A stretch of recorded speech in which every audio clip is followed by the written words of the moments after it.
It is 6 a.m. in the Mile High City. Good morning, Denver, Colorado. You've tuned into the Jeff and Bill Show, News Talk 710 KNUS. I'm your co-host, Jeff Hunt, along with Bill Thorpe, bringing you the freshest insights, hottest takes from the right, left, and center.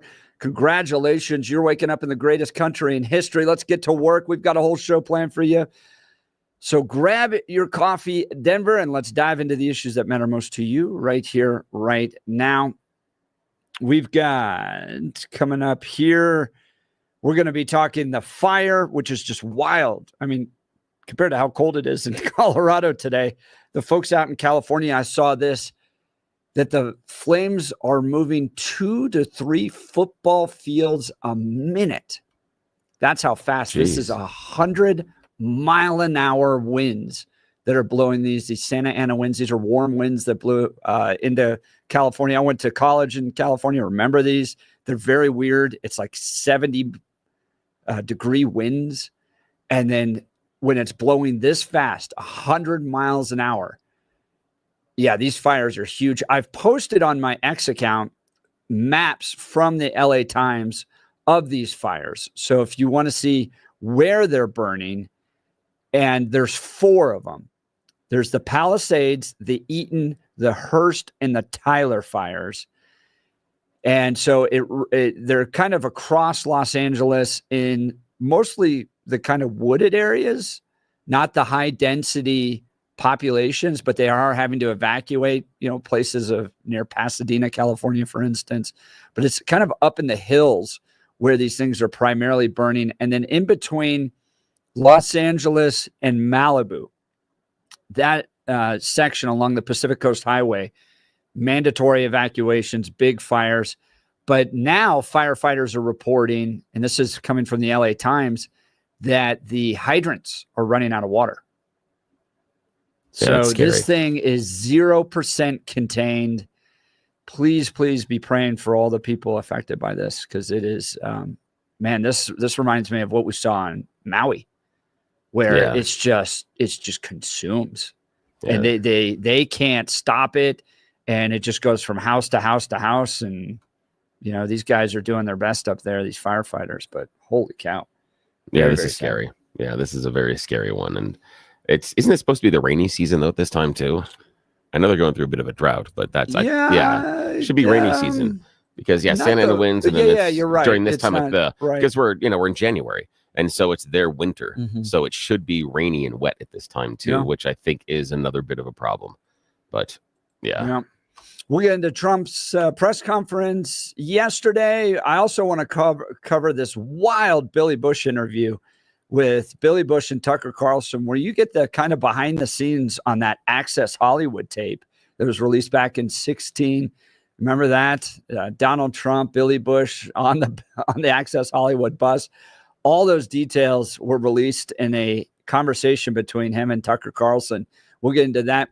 Kathleen Sagama, president of the Western Energy Alliance, is going to be joining us in the 8 o'clock hour to talk Biden's oil and gas drilling ban and what that's going to mean for Colorado as well. And then, dude, we're upping our game, seriously, in the 9 o'clock hour. Like, we don't normally get stars this big. No, we don't. Kathy Saban's going to join us. Yeah. You didn't tell her I was on the show, and that's why she joined. She is the Grand Marshal of the 2025 National Western Stock Show Kickoff Parade, which is tomorrow. She was a barrel racer. Did you know? Oh, really? No, I had no idea. She was a barrel racer. Wow. In the rodeo. That's really cool. We're all kind of starstruck that we have such talent joining us in the 9 That'll be really cool. Hour. It'll be neat. So Kathy Saban talking about the upcoming National Western Stock Show. So lots to cover today, but most importantly, your phone calls and texts. So give us a call, 303-696-1971, or text us on the Dan Caplis Law text line at 720-819-5115. Let's check in on news and comment with Blake Olson. Good morning, Blake. Hey, good morning, Jeff and Billy. It is a hump day. But Blake, I got to ask, you were closer to the Marshall Fire than the rest of us were. weren't you? Yeah, but you know what? I mean, it was more, it didn't really affect us that much. I mean, you could see it well. I remember 2 or 3 years ago, that summer of fires, man. I don't think it's ever been that bad. I feel, I don't know. This past summer, you could see a lot of them, but you couldn't. It didn't affect your breathing like it did 2 or 3 years ago, if I'm not mistaken. I was a river guide up in Buena Vista in 2002 when we had the 100-year drought. Yeah, and all those fires as well. And I remember waking up in the morning with ash on our cars, and that was when Governor Owens said the whole state was on fire. God, it's so frightening when you see the flames and the firefighters. My oldest brother used to fight those things, and God bless him and all the heroes who fight those things, man. If we didn't have them, I don't know what would happen. Well, we burn. Everything would burn, but it's pretty amazing. So hopefully they can get this under control in Southern California. It is 9 degrees here in Denver and Colorado, clear and freezing. Take it slow on the roads this morning until that ice kind of melts as the sun comes up. We're expecting a high of 41 today. That's what's beautiful about Colorado. It'll be 41 today, but it'll feel like 51 because the sun will be out and the sky will be blue. Multiple life-threatening wildfires burning across Southern California, as Jeff and Billy mentioning, and made for an extremely dangerous night. The first fire erupted Tuesday afternoon and quickly spread to the Pacific Palisades neighborhood near LA, forcing more than 30,000 people to evacuate, including movie stars and personalities. I think the Kardashians, Khloe Kardashian, Mark Hamill from Star Wars, just to name a few. California Governor Gavin Newsom has declared a state of emergency, and President Biden has been briefed on the situation. Police in Aurora looking for 2 men after a deadly shooting early Tuesday. Investigators say the suspects entered an apartment on East Jewel around 6:15 in the morning and fought with the family inside. Shots were fired and a 16-year-old girl died after being taken to the hospital. No one else was injured. Investigators are still trying to determine if there was a prior relationship between the suspects and the family. Police now say the Springs man who blew up a Tesla Cybertruck in Las Vegas on New Year's Day used AI to plan the attack. Assistant Sheriff Dory Corin of the Las Vegas Metropolitan Police Department says a search history shows Matthew Livelsberger used ChatGPT to find information on how to carry out his plan. He's trying to figure out where to buy fireworks and how much of it to buy. He looks at the equivalence of those fireworks and how they compare to TNT and other types of explosive material. He also says that he has graphic encounters from his military experience that replay in his head over and over, and that now he feels like he's a shell of a human being with nothing to live for. Police say the U.S. Army Green Beret fatally shot himself before the truck exploded outside the Trump International Hotel. They add that a 6-page manifesto extracted from his phone was seen, and they observed, recorded. Livelsberger mentioned political and social grievances and said that graphic encounters from his military experience replayed in his head, making him feel like a shell, once again, of a human being, as you just heard. The FBI is confirming the discovery of a cooler and sulfuric acid inside a storage unit reportedly rented by the New Orleans terrorist. FBI agents and Harris County deputies investigated a storage unit on Monday night, finding commercially available bottles of sulfuric acid in a cooler similar to the one near the scene of the Bourbon Street attack. The nation's capital is paying respect to America's 39th president. The remains of Jimmy Carter were taken from Atlanta to the U.S. Capitol on Tuesday. DJT with the surprise news conference Tuesday, one of my favorite parts. We're going to be changing the name of the Gulf of Mexico to the Gulf of America. Yes. I thought that was awesome. Wasn't that great? I loved it. I wanted to hear what Billy had to man. say about it. Oh, I'm sure Billy. Bill, what do you hated think that. about the new Gulf of America? Yeah, and I mean, do you like it? Or are you just kind of like, okay, shrug, move on? what's the point? I'm the only thing I'm looking at is, where was that in the last election cycle? Where is that as far as the things that we need to help make America great again? We need to rename a body of water, really? And the other part is, we can decide to call it that, but that doesn't mean the rest of the world calls it that. We can call Russia Putinstania. Doesn't mean the rest of the world is going to do that. I mean, it doesn't matter. It's completely and totally irrelevant. And I was surprised how many people in the media made a big deal about it. To me, it's a distraction. It's nothing, and also remarkably stupid. It doesn't matter. Do you feel the same way when we like rename Mount Evans and Mount McKinley and all this? Well, here's the thing: is what's the reasoning behind that? And also, those are inside the contiguous U.S. We're talking about a body of water that is outside the U.S. that shares, a coast with other nations. Okay, if we wanted to do that and go start naming other landmarks in other countries, that's kind of what we're doing here.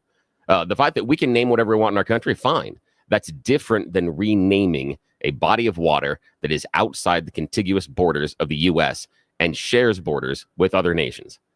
It's just stupid. But fine, he can go ahead and do it. I just don't care. I know, but that's the thing is, you remember the branding. Oh yeah, remember? I do too. I know, but here's the idea: it's the branding thing, but nobody else has to use the name. It's not branding. It's just you're deciding to call them freedom fries. Yay. I mean, this literally is probably the dumbest thing I've heard since freedom fries. It is phenomenally obtuse, ridiculously stupid. And you remember when we talked about the idea of authoritarians and fascism and stuff like that earlier on before who else does this? China. China does this all the time and says, this is now our territory. We're naming it this. Yeah, Russia and China. Huh. That's weird. That's really weird. That's really strange that he's not even in office yet. And yet he's taking on mannerisms, characteristics, and behaviors of the authoritarians. That's strange. Shocking. Except for the people that listen to this show. So who named the Gulf of Mexico? Here's an article on it. Well, existing residents obviously knew about it. The first Europeans to find the Gulf was Sebastian de Ocampo in 1508 to 1509, according to the Texas State Historical Association. It remained unnamed until the early 1540s, considered part of the North Sea, Atlantic Ocean. One map dated 1584 called it Mer del Nord, or Sea of the North. Baptiste Beazio, the illustrator and map maker of Francis Drake's Caribbean cruise of attacks in the 1580s, used Gulf of Mexico on his map. View of entire route of Sir Francis Drake's West Indian voyage. A 1630 map called the body of water the Gulf of New Spain. The Spanish name evolved into Cieno Mexicano, Cieno meaning Gulf or Bay. It has also been called Golfo de Nuevo España and Golfo de Mexico on various maps and documents. And there are at least 32 different versions of the name in different languages and dialects. I see this as America being proud of its history, of its role in the world, and we're proud to call it the Gulf of America now. Yeah. So it's all about ego. Okay. Oh, 100% about ego. Cool. Yeah, yes. and you know the rest of the world doesn't have to play along. That's cool. So we just get to call it somebody else. No, they won't. Well, they will. No, they won't. Why would they?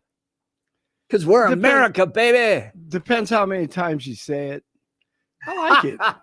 No, it's just like Why would they? like Mile High Stadium. I've never said they? the corporate names of the stadium, the old one and the new one. It's always Mile High. But then again, I understand why this is a top line priority. You know, he didn't solve the housing problem yesterday. He didn't bring energy prices down.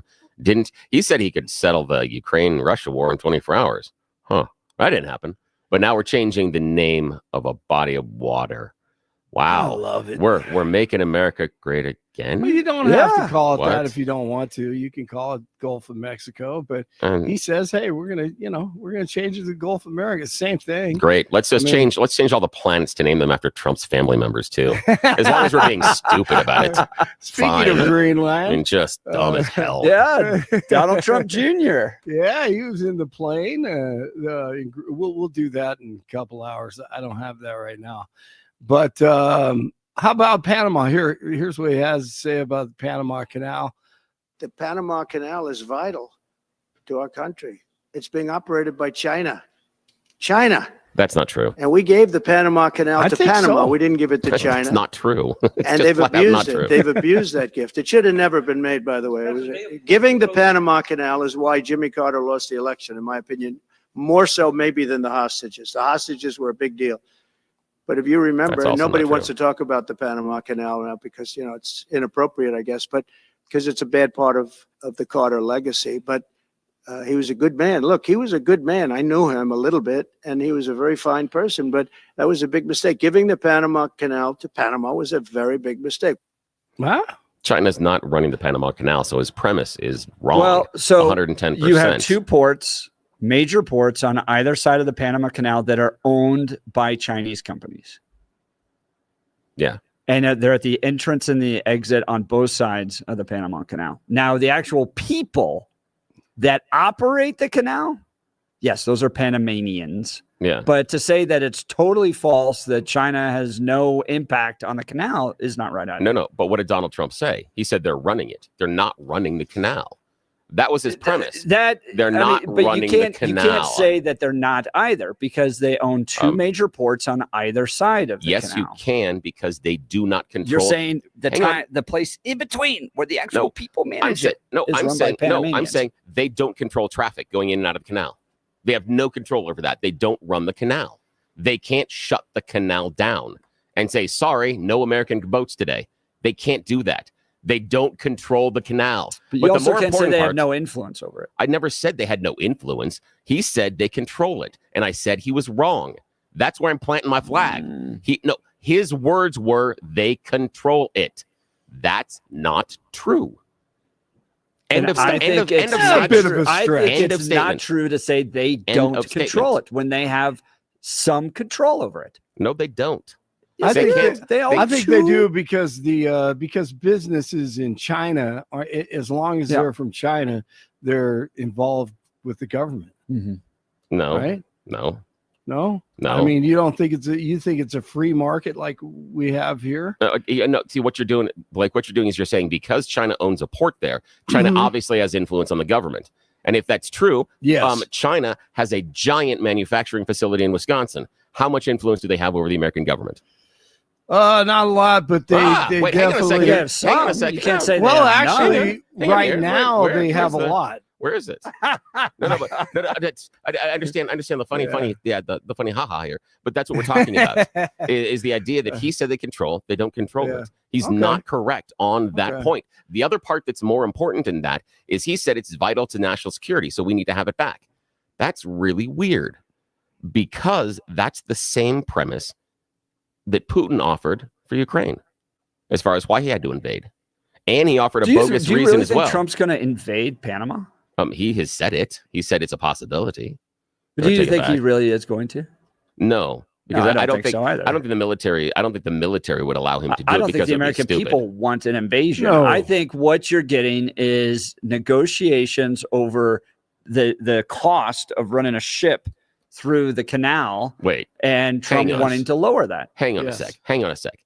Really? We're worried about the multi-billion-dollar shipping companies and how much they're paying to move cargo through the Panama Canal. Do we have any idea how much it costs? Do we have any idea how much it costs to run a per ton through the Panama Canal versus what it costs when it started? I'll tell you, I know that. That's just because the time value of money. That's all that happens. So what does it cost right now, roughly? Panama's raising it because they're dealing with economic issues. What does it cost, though? That's not my question. What is it? It's roughly around $10 per ton. What was it when it started out? I don't know. About $1.40.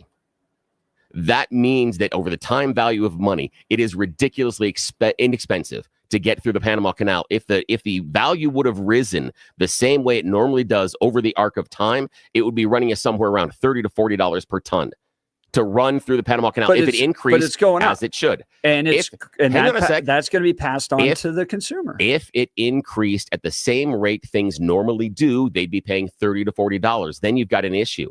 At $10 a ton, it is vastly undervalued based on what they could charge for the market. It is a steal.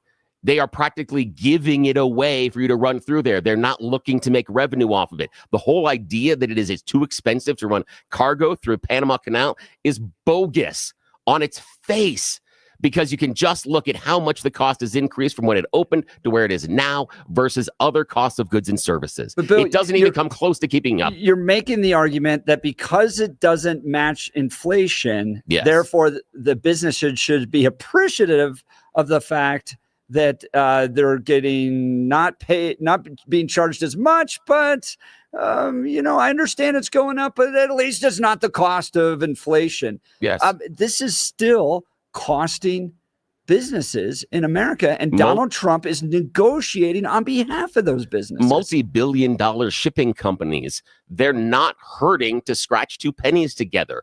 And again, they're getting something that is a tremendous value. Is Donald Trump worried about bringing our housing prices back to that same level? No. Is he worried about is he going to bring energy prices back to that level? No. Is he bringing our grocery store prices back to that level? No. Is he bringing health insurance prices to that level? No. But he's concerned about a multi-billion-dollar shipping company that is already getting a steal of a deal to move shipping through Panama. This is stupid. It is not. This is the president of the United States negotiating on behalf of American businesses to represent their interests in a canal that we built, paid to build, and and should be given a deal to the Americans on it. They already are giving you a deal. You're paying $10 a ton. You should be paying $30 to $40. You're already getting a tremendous deal. Yeah, we're going to have to deal with 4 years of this crap. This is going to be maddening, because this is phenomenally stupid. It is a ridiculous deal. They are getting a sweetheart deal, and they're still complaining about it, and they're making money hand over fist. Excuse me while I pull up my world's smallest violin while I play a concerto. I give a crap. It is such a pile of crap that he's talking about this. He doesn't talk about the economics. He has no clue. About this. It's one of the 1,000 things he's talking about, so I think it'll work out well. I mean, the alternative is Joe Biden just shrugging and going, well, charge us whatever you want. Do whatever you want to do. Yeah, I love it. I thought the press conference was great. We'll hear more, and I'm sure Jeff and Billy have more coming up on that. Peter Yarrow of Peter, Paul, and Mary has passed away. He reportedly died of bladder cancer at his home in New York City. The 1960s folk trio, they were instrumental in helping popularize the work of Bob Dylan. Yarrow was 86. News brought to you by Lair Fireplace and Patio, Denver's premier source for everything fireplace, patio, and grills, locally owned and operated since 1954, online at lairfireplacepatio.com. Celtics beat the Nuggets last night, 118-106. It is 6 in Arvada, 7 in Englewood, 9 in Denver, and it'll all change when the sun comes up this morning. It's Wednesday, and it's cold. Jeff and Billy continue. Blake Olson, News Talk 710 KNUS. We're under a winter weather advisory through noon. It'll be mostly cloudy with periods of light snow, mainly here in the morning hours. Watch for slick roads. Any additional accumulations will be light. Highs only 20s. Be ready for a cold night tonight in the upper single digits. Watch for fog. Wednesday, sunny, 30s, teens Wednesday night, mostly cloudy. We may see another chance of light snow again with another front during the day Thursday and continued cold. Meteorologist Don Day in the 710 KNUS Weather Center.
Welcome back to the Jeff and Bill Show. We're talking Trump and the Gulf of America, as well as the Panama Canal. Let's go to the phone lines. Tony Littleton. Good morning, Tony. You're on the Jeff and Bill Show. Morning.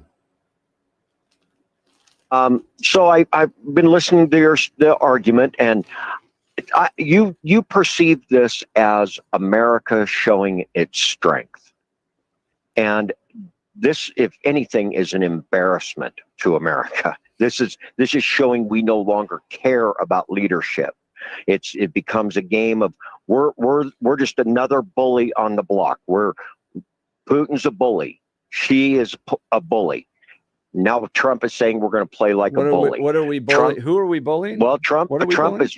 Well, Billy was right. He's throwing out a bunch of shiny objects that excite you, because he's not addressing the major issues that he ran on. Don't change the subject, Tony. Who are we bullying? Greenland, he's bullying. Panama, he's bullying. I saw a video yesterday. They're very happy to see Trump Jr. up there. I guarantee you, the governments of are not happy with the tone coming out of Trump, as well as Musk saying the people should overthrow the tyrannical government of Great Britain. These things are absurd. But Denmark? let me make the point. Trump makes a case that Greenland and Panama are important to our national security and economic security, and there's a point there. There is a point there. I would agree with it. But that doesn't mean that the answer is to either use economic clout or use military clout to go get your way. If we were to do that, China can make a very good case that Japan is important to their national security, and they're going to take it. However, they have to Taiwan. take it. Add Taiwan into that too. Economic and military clout, just doing. I'm writing this down, Tony, what you said, just taking and doing their way. So we'll allow Russia and China to do that, and America will do what? No, so they're not using economic. They're not using economic and military clout. They're using soft power to try to influence China and the Russia globe. are not using economic and military clout. China and Russia. They're not attacking Panama. They're not threatening to attack Panama. Taiwan, China just Ukraine. built a huge port in Lima, Peru. You've maybe heard about that. Maybe the largest port in all of the Americas was built by China. When we walk away from leadership, China is happy to fill the void. They're happy to fill the void. In the last 4 years. Don't anything but. Really? You think Joe Biden was leading on the international stage? Listen, Joe Biden put on a clinic in using soft power to influence what's gone on in Ukraine. No military, soft power. Soft power. He used economic clout, diplomacy. Don't laugh. No, don't laugh. I am laughing at the idea that it's soft you don't power understand in it well enough We're to know. You don't understand it well enough to know. Shipping weapons to Ukraine. It's not That's soft power. That's soft power. We did not send in military. Pardon me? You said building ports was soft power. They both are. They both are classified as that. They're providing aid, weapons, building things. Those are all classified as soft power. Investment, diplomacy, military support, short of sending and Tony, soldiers in your mind, you think the last 4 years have been a great example of American might on the international stage using soft power. I'm just going to use one example. I'm going to use one example, and that is Ukraine.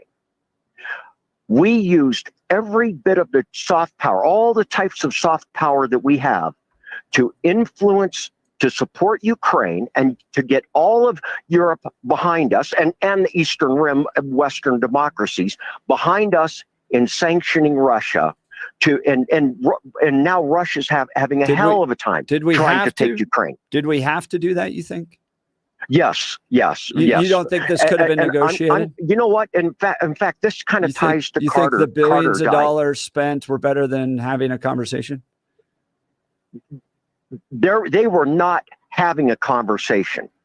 Really? They were Russia said they were willing to talk and negotiate before not until after they invaded. But why don't we negotiate now? Why couldn't Joe Biden, in all his brilliance, let me make this point because it's relevant and it's current.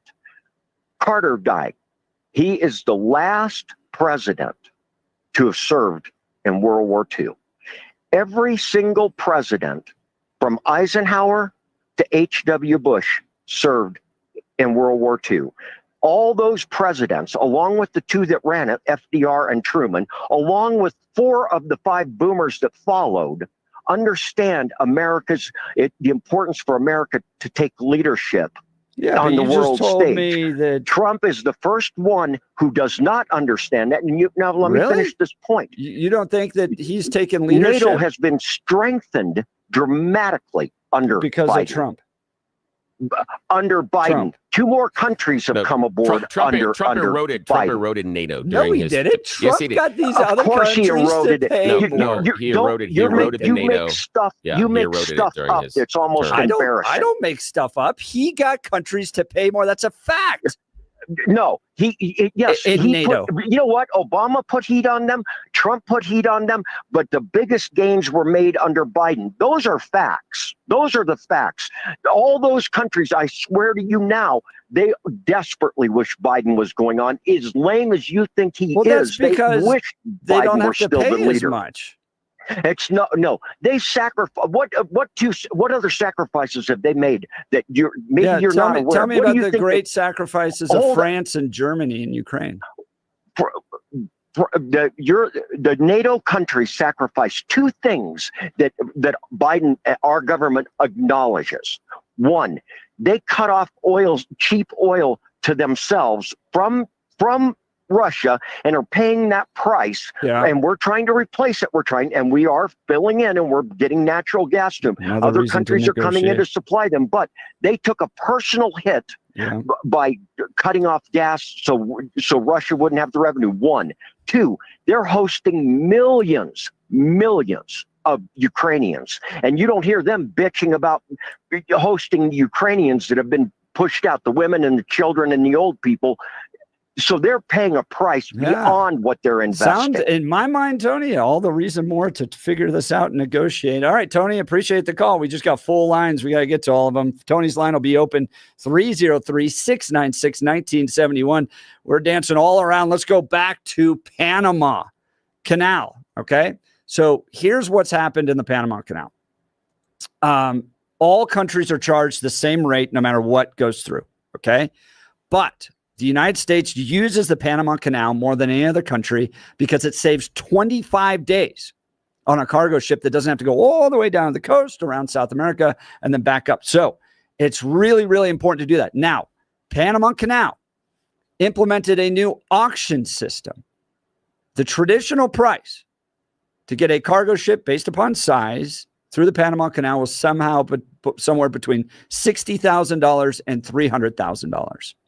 With most larger container vessels paying over $100,000 per crossing. But due to some recent drought conditions, they now implemented this auction so you could jump the line, get through the canal a little bit quicker if you wanted to. But these ships were paying as much as $4 million in order to jump. As a result of that, many ships now doing the 25-day extended trip around. That increases costs on everything. And from my perspective, Donald Trump is right to press the Panama Canal to figure this out, not be charging $4 million to get through the canal in a timely fashion. And they've got to figure it out. And going all the way around the tip of South America is not right. Let's go to the phone lines. Rob. Good morning, Rob. You're on the Jeff and Bill Show. Morning. Good morning, Jeff and Bill.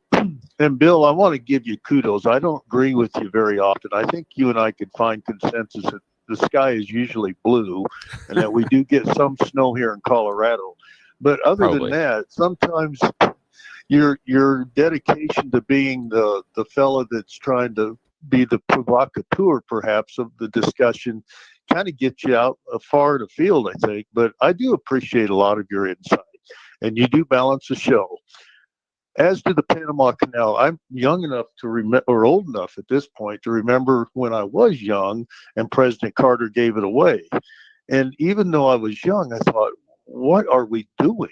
It just didn't make sense that we would cede any of the influence that we had to the extent that we'd had up to that point, since we had built it, the many thousands of people that lost their lives that were Americans that went down there to build it because of disease, etc., lost their lives, and we created something good for the world. And I would hope that objectively you would say overall, in spite of perhaps our imperfections as a nation, which we exhibit on occasion, like the last 4 years under Biden, but that's a different story, but that we would agree that basically it's better when the Americans are directly involved in something. We create more good for the world in spite of some of the flaws that we exhibit in policy.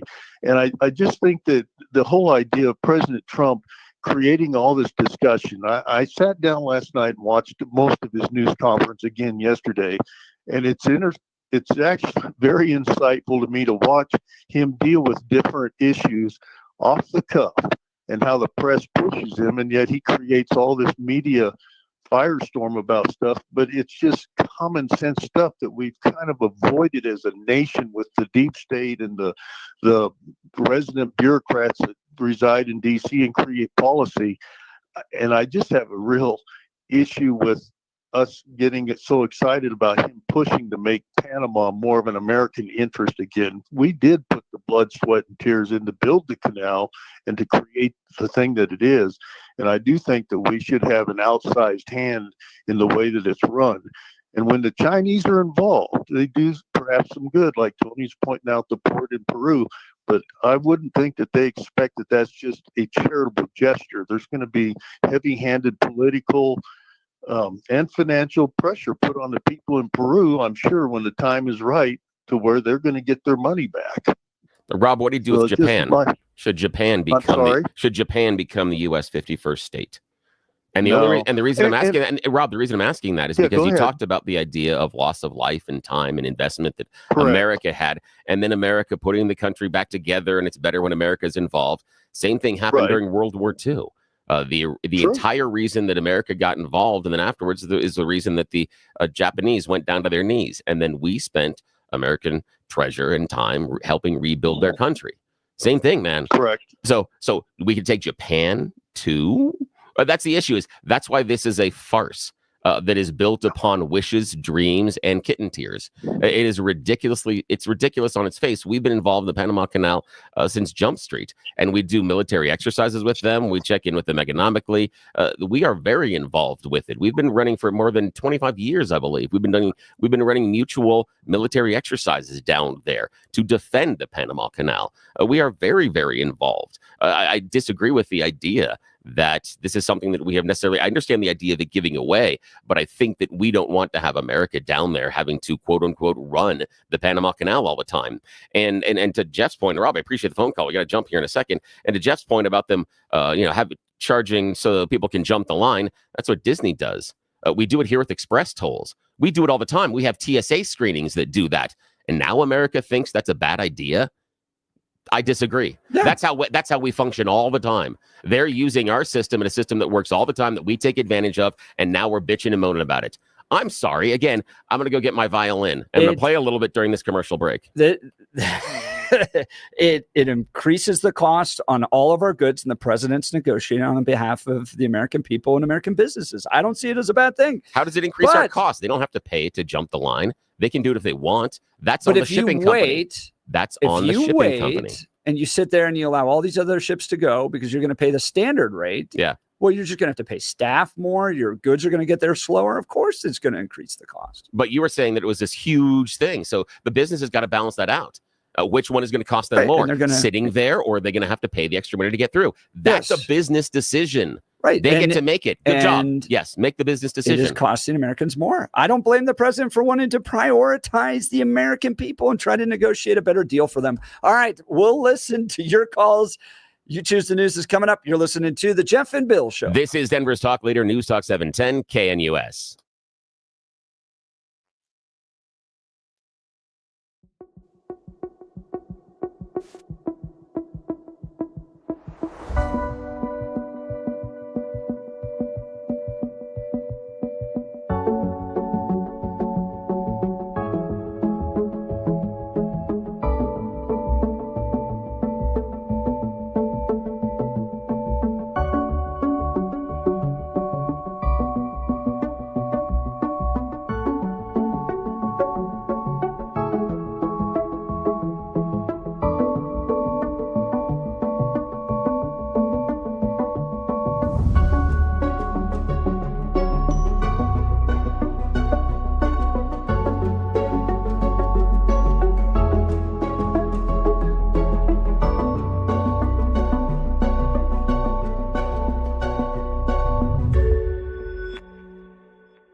Welcome back to the Jeff and Bill Show. We kicked it up. Lines, lots of text messages. We are talking Trump and the Gulf of America and the Panama Canal and Greenland and Ukraine and all the other stuff. So, but let's take a moment for a little bit of levity with crowd favorites. You choose the news. Yes, it is time for us to be irresponsible with our valuable airtime. It's something we call You Choose the News, America's favorite fake radio news game show. I have spent just moments this morning scouring the interwebs in this ice-cold studio to find stories about us humans and give them more ridiculous headlines to play this fake radio news game. Why? Because nobody in charge wakes us up for about another 9 minutes. So we are going to take full advantage of being left unsupervised. Alrighty. Gentlemen, Jeff Hunt in the studio, Blake Olson in the newsroom. Here are your stories this morning, sirs. Headline number 1, imitation is the sincerest form of flattery. Headline number 2, helpful technological innovation. Headline number 3, don't tell the insurance companies. And headline number 4, sweet, sweet protest. In light of the fires, don't tell the insurance companies. Yeah, don't tell the insurance companies. Wait until they find out about this move. People living in Belcastro, Italy, have been ordered to not get sick. People living in Belcastro have been ordered by the government to avoid contracting any illness that may require emergency medical assistance. It's a decree from the local mayor. Didn't make you do that. Now it is socialized medicine. It is a little tongue in cheek, but the issue is because they don't necessarily have access to a doctor all the time. The village's on-call doctor is only open sporadically and offers no coverage during weekends, holidays, or even after hours. The way that you can get to the easiest emergency room is around 45 minutes away. Panama Canal. Driving. So that's about the way you can do it. So the issue is they say that they are encouraging older residents because a majority of the residents in the city are over the age of 65.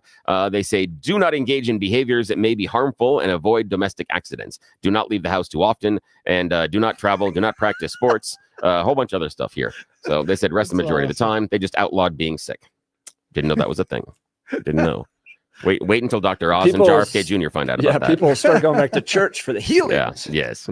Oh, yeah, that has worked out well, too. Okay. Now, second choice this morning. Imitation is the sincerest form of flattery, helpful technological innovation, or a sweet, sweet protest.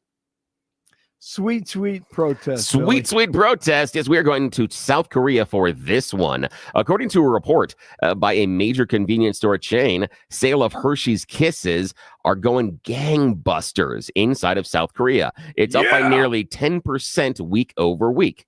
But why? Back on January 5th, protesters gathered in front of their current president's residence and called for his arrest. The group earned the nickname the Kisses Protesters because of their appearance. It was really, really cold, and they wrapped themselves in those silver thermal blankets that NASA uses to avoid the freezing temperatures. So they had a bunch of silver protesters out in front of the president's house, and they looked like a bunch of Hershey's Kisses. And so since then, in order to show your solidarity with the protesters, people are buying Hershey's Kisses. That's awesome. At an increased rate. I think it's all about branding. Yes, it is. I thought it was the Hunt House because those Hershey Kisses over the Christmas holidays, like the peppermint and the cookies and cream. Dude, we probably account for 30% of the sales. Oh, that's in funny. The state. Oh, that's fantastic. What is in the Hunt household? What is the favorite Christmas cookies candy? And cream? Yeah, cookies and cream on the kisses. Yeah, because they got peppermint, they got hot chocolate, and marshmallows, all that good stuff. In the Olsen household, what's the favorite Hershey's Kiss? Straight chocolate. Yeah. No doubt. Yeah, I do straight chocolate too because how about you guys? I do our house straight chocolate because the flavored things are nice, but I feel like they're just sometimes it just doesn't hit the same way. And just melt in your mouth. Yeah, and I hate that chocolate. I hate that almond in the middle there. That's just awful. No, that's awful. Yeah, we were watching some friends' dogs, and they gifted us Vienna chocolate. Oh wow, that's nice. That is really good.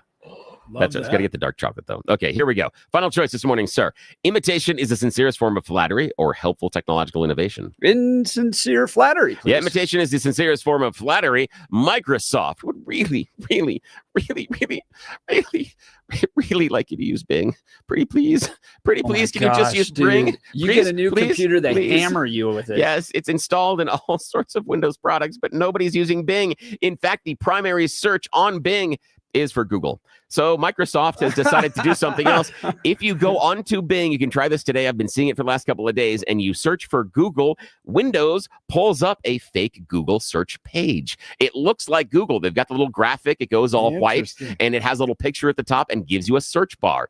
It's aping Google. The kicker is, it only appears if you search for Google or Google Voice. You search for anything else, Bing does its regular job. But if you search for Google, the page that Bing gives you pretends to be Google. Yeah, that's going to be sued over. Yeah. All right, that's it. That's the end of your Choose the News. Back to you, sir. What was it that they used to also push on everything? I'm trying to remember. Windows used to always do that. But anyways, you're listening to the Jeff and Bill Show. This is KNUS.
It is 7 a.m. in the Mile High City. Good morning, Denver, Colorado. You've tuned into the Jeff and Bill Show, News Talk 710 KNUS. I'm your co-host, Jeff Hunt, along with Bill Thorpe, bringing you the freshest insights and hottest takes from the right, left, and center. Congratulations.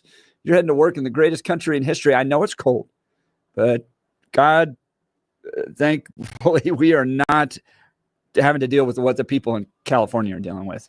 It is terrible out there. If you haven't seen the videos yet, they are facing tremendous destruction in Los Angeles with 4 fires, the Palisades, East, Eaton, Hearst, and Tyler fires. And it was burning at one point 2 to 3 football fields a minute with 100-mile-an-hour winds there. So take a moment this morning. Please pray for those in the Los Angeles area that are affected by these wildfires. Pray that it can get put out here quickly. Reports coming in, the LA Times reporting that now firefighters are running out of water out of the hydrants to be able to fight these. So those brave men and women on the front lines, God bless them. Please, please, again, say a prayer for them. We're discussing a whole lot today, everything from the Gulf of America to the Panama Canal.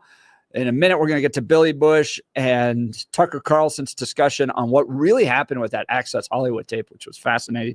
Let's go back to the phone lines before we get to the news and comment. Joe Arvada. Good morning, Joe. You're on the Jeff and Bill Show. Morning. Good morning, Jeff, Billy.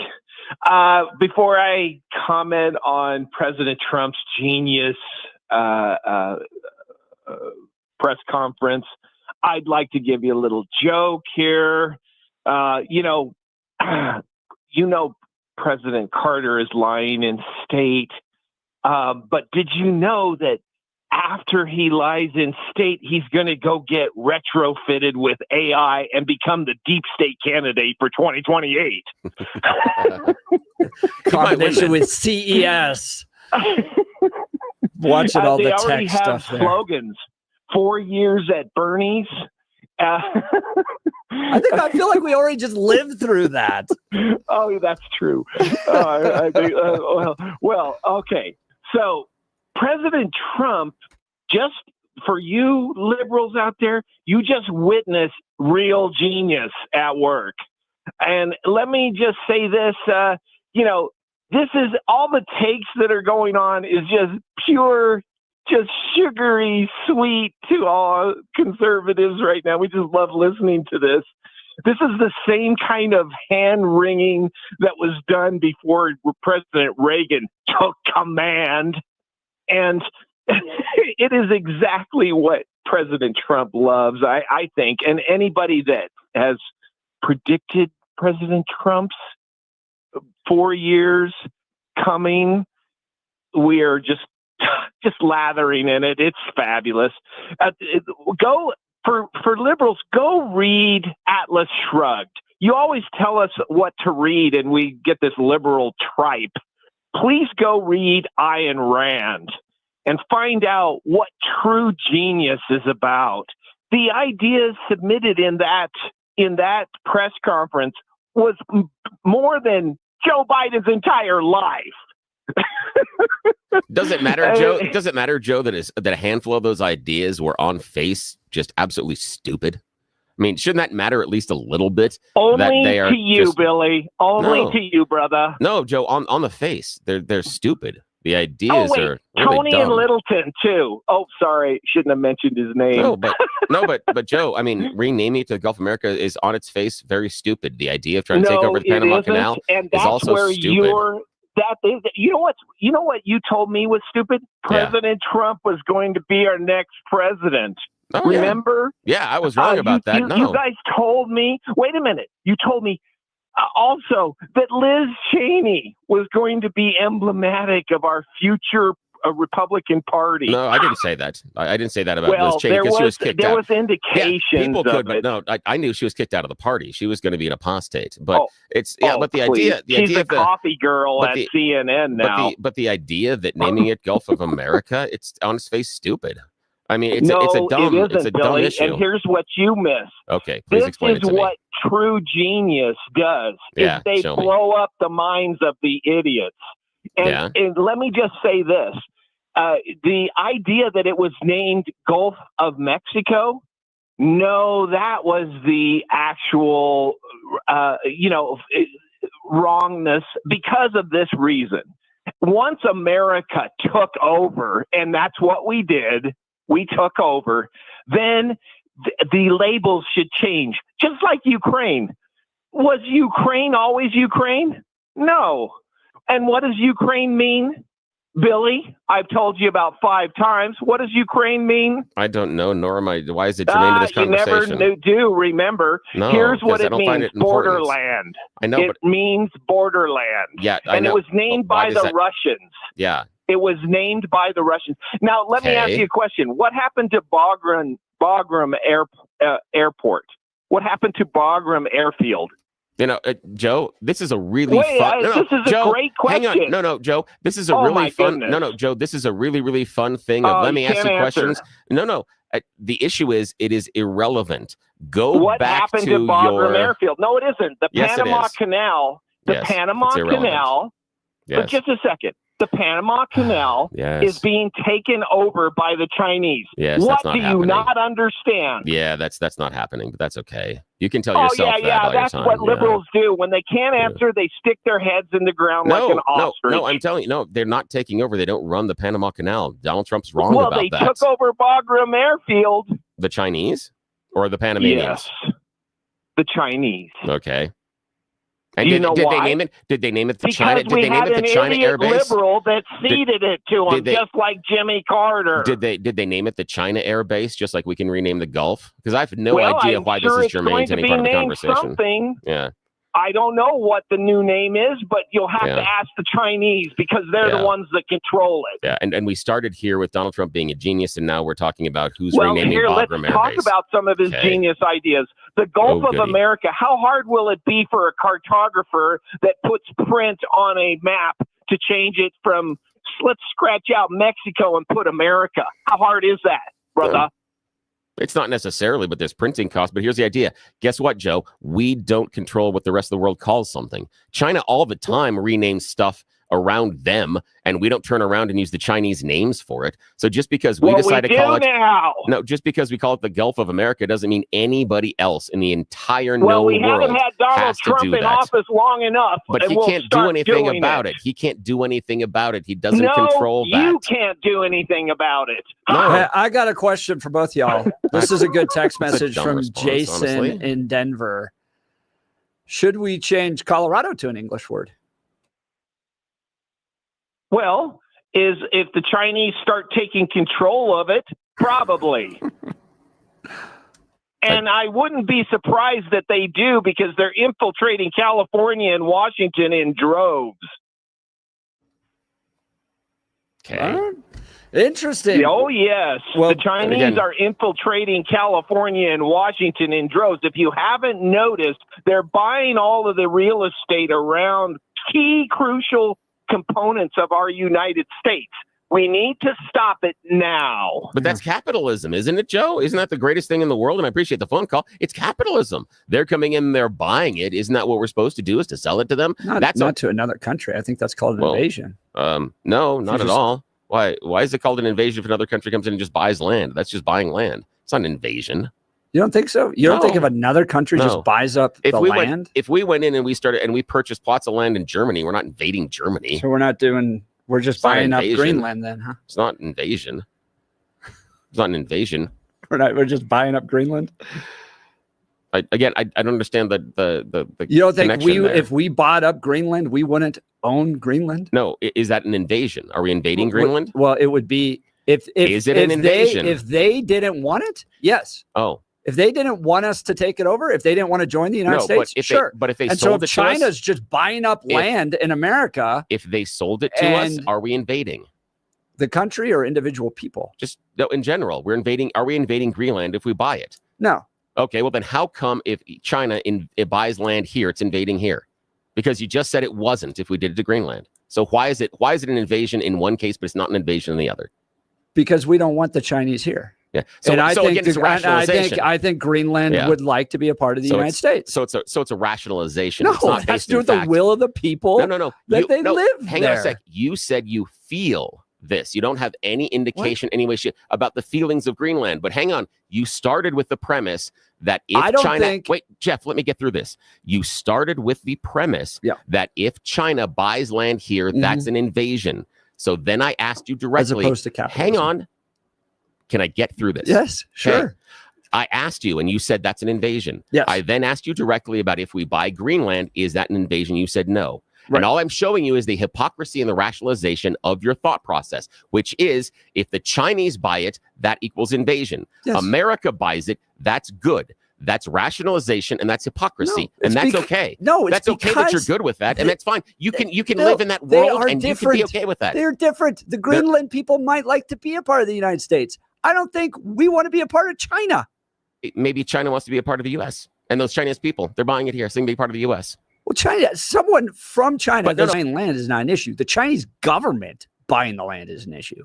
Maybe they want to be part of America because that's your assumption with the people in Greenland. Again, the idea is it's only okay if America buys it, then it's not an invasion. No, somebody else buying it, then it's an invasion. The facts on the ground are not the same in your examples. Hypocrisy. No, it's not. The facts on the ground are different in your examples.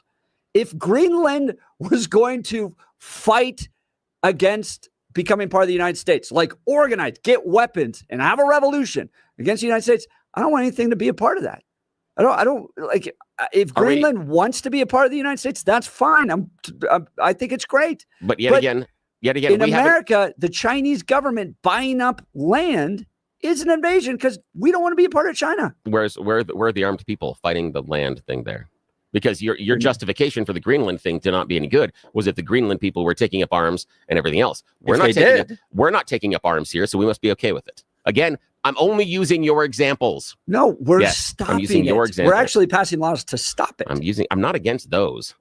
I'm not against those. But the issue is that you view the purchase of land in one case an invasion and isn't in the other, and that's hypocrisy. The facts are different. Oh, my goodness. No, the facts are the same, and that's hypocrisy, and that's okay. All right, give us a call, 303-696-1971. Text us on the Dan Capitalist Law text line at 720-819-5115. Let's check in on news and comment with Blake Olson. Good morning, Blake. Hey, good morning, Jeff and Billy. Feels like Greenland out there. It's 9 degrees, clear, freezing. Take it slow on the roads, the side roads, until that sun comes out and melts some of the ice. Expecting a high of 41 today with sunshine. Thousands of Southern California residents, including a lot of Hollywood stars, are hoping their homes survive the Palisades fire. The wildfire has burned roughly 3,000 acres in the Pacific Palisades, and strong winds are pushing the flames, which have destroyed an unknown number of homes and structures. President Biden says he could have won the re-election. Biden told USA Today on Tuesday he could have defeated DJT, but when asked if he could have had the vigor for a second term, he said, "Who knows what I'm going to be when I'm 86 years old?" I think we all know the answer to that. On the same line here, same subject, what a transition here. A long line of people began filing past former President Carter's casket in the U.S. Capitol Rotunda last night. The 39th president will lie in state at the Capitol until Thursday morning. DJT had a surprise press conference Tuesday. So many highlights. We're approaching the dawn of America's golden age. It's going to be a golden age for America. We have things that nobody else has. We have more natural resources. Yes, I love it. Anytime you can expose the fraud of subsidized windmills, it's a good thing. You can talk about windmills. They litter our country. They're littered all over our country, like dropping garbage in a field, and that's what happens to them because in a period of time they turn to garbage. Most expensive energy ever. They only work if you get subsidy. The only people that want them are the people that are getting rich off windmills, getting massive subsidies from the U.S. government, and it's the most expensive energy there is. It's many, many times more expensive than clean natural gas. So we're going to try and have a policy where no windmills are being built. You know, off the coast of New Jersey, they want to build like 200 windmills. The people are going crazy. Nobody wants them. and they're very expensive. They don't work without subsidy. You don't want energy that needs subsidy. Energy is a good business. You don't need subsidy. Boy, isn't that the truth. Police say the Springs man who blew up a Tesla Cybertruck in Las Vegas used AI to plan the attack. Assistant Sheriff Dory Corin of the Las Vegas Metropolitan Police Department says a search history shows Matthew Livelsberger used Chat GPT to find information on how to carry out his plan. He's trying to figure out where to buy fireworks and how much of it to buy. He looks at the equivalence of those fireworks and how they compare to TNT and other types of explosive material. He also says that he has graphic encounters from his military experience that replay in his head over and over, and that now he feels like he's a shell of a human being with nothing to live for. Police say the U.S. Army Green Beret fatally shot himself before the truck exploded outside the Trump International Hotel. The FBI is confirming the discovery of a cooler and sulfuric acid inside a storage unit reportedly rented by the New Orleans terrorist. FBI agents and Harris County deputies investigated a storage unit on Monday night, finding commercially available bottles of sulfuric acid in a cooler similar to the one found near the scene of the Bourbon Street attack. 2 suspects are in custody after they allegedly robbed an Aurora Walgreens store last night. Investigators say the suspects took about $5,000 in OxyContin from the Iliff Avenue store during the robbery. Pharmacy employees hid a GPS tracker in the stolen medication, allowing police to track the suspects to another Walgreens near Smoky Hill and South Aurora Parkway. The suspects were arrested after a pursuit on foot. Peter Yarrow of Peter, Paul, and Mary has passed away. He was 86. The Celtics beat the Nuggets last night, 118-106.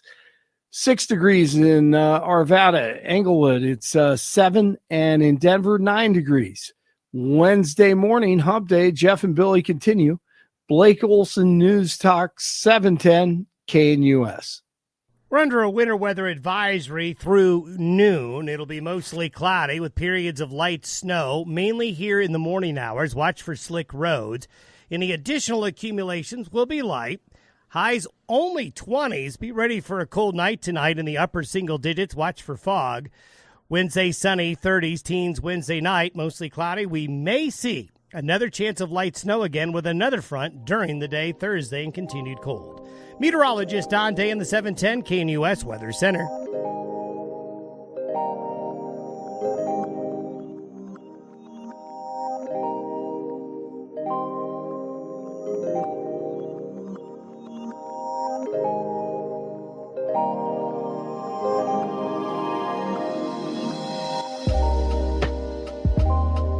Welcome back to the Jeff and Bill Show. We're going to pivot here a little bit. Tucker Carlson hosted Billy Bush. I hadn't seen Billy. Before we get to that, though, I just want to, shout out the caller, top of the hour, that called in just to say that I'm stupid. Really? I just, juvenile. I mean, he didn't go through, he talked about, he liked what Joe said, and then just called me dumb and stupid and then hung up. Really? That's like playground stuff. You can't engage intellectually. I mean, we're trying here. I'm sitting here for 4 hours giving you how I feel about these things, how I think, and I will defend everything that I say. And I'm sitting right here, and y'all hit the phone or the text message and you say, "You're stupid." Like I haven't heard that since 3rd grade. You lack the ability to engage intellectually. You think it's the first time someone called me a name? You understand how many times I'm called names daily here? And that's the best you can do? You understand how little I think of you when you call in and you text in, and that's it? That's all you got? You can't say you're wrong because of X, Y, or Z. You can't say, have you considered this? You can't say, I disagree with you. You had a caller earlier. Person said, I disagree with you so much, but you got this right, and I think you've got this wrong. Yeah, we disagreed. We talked about it.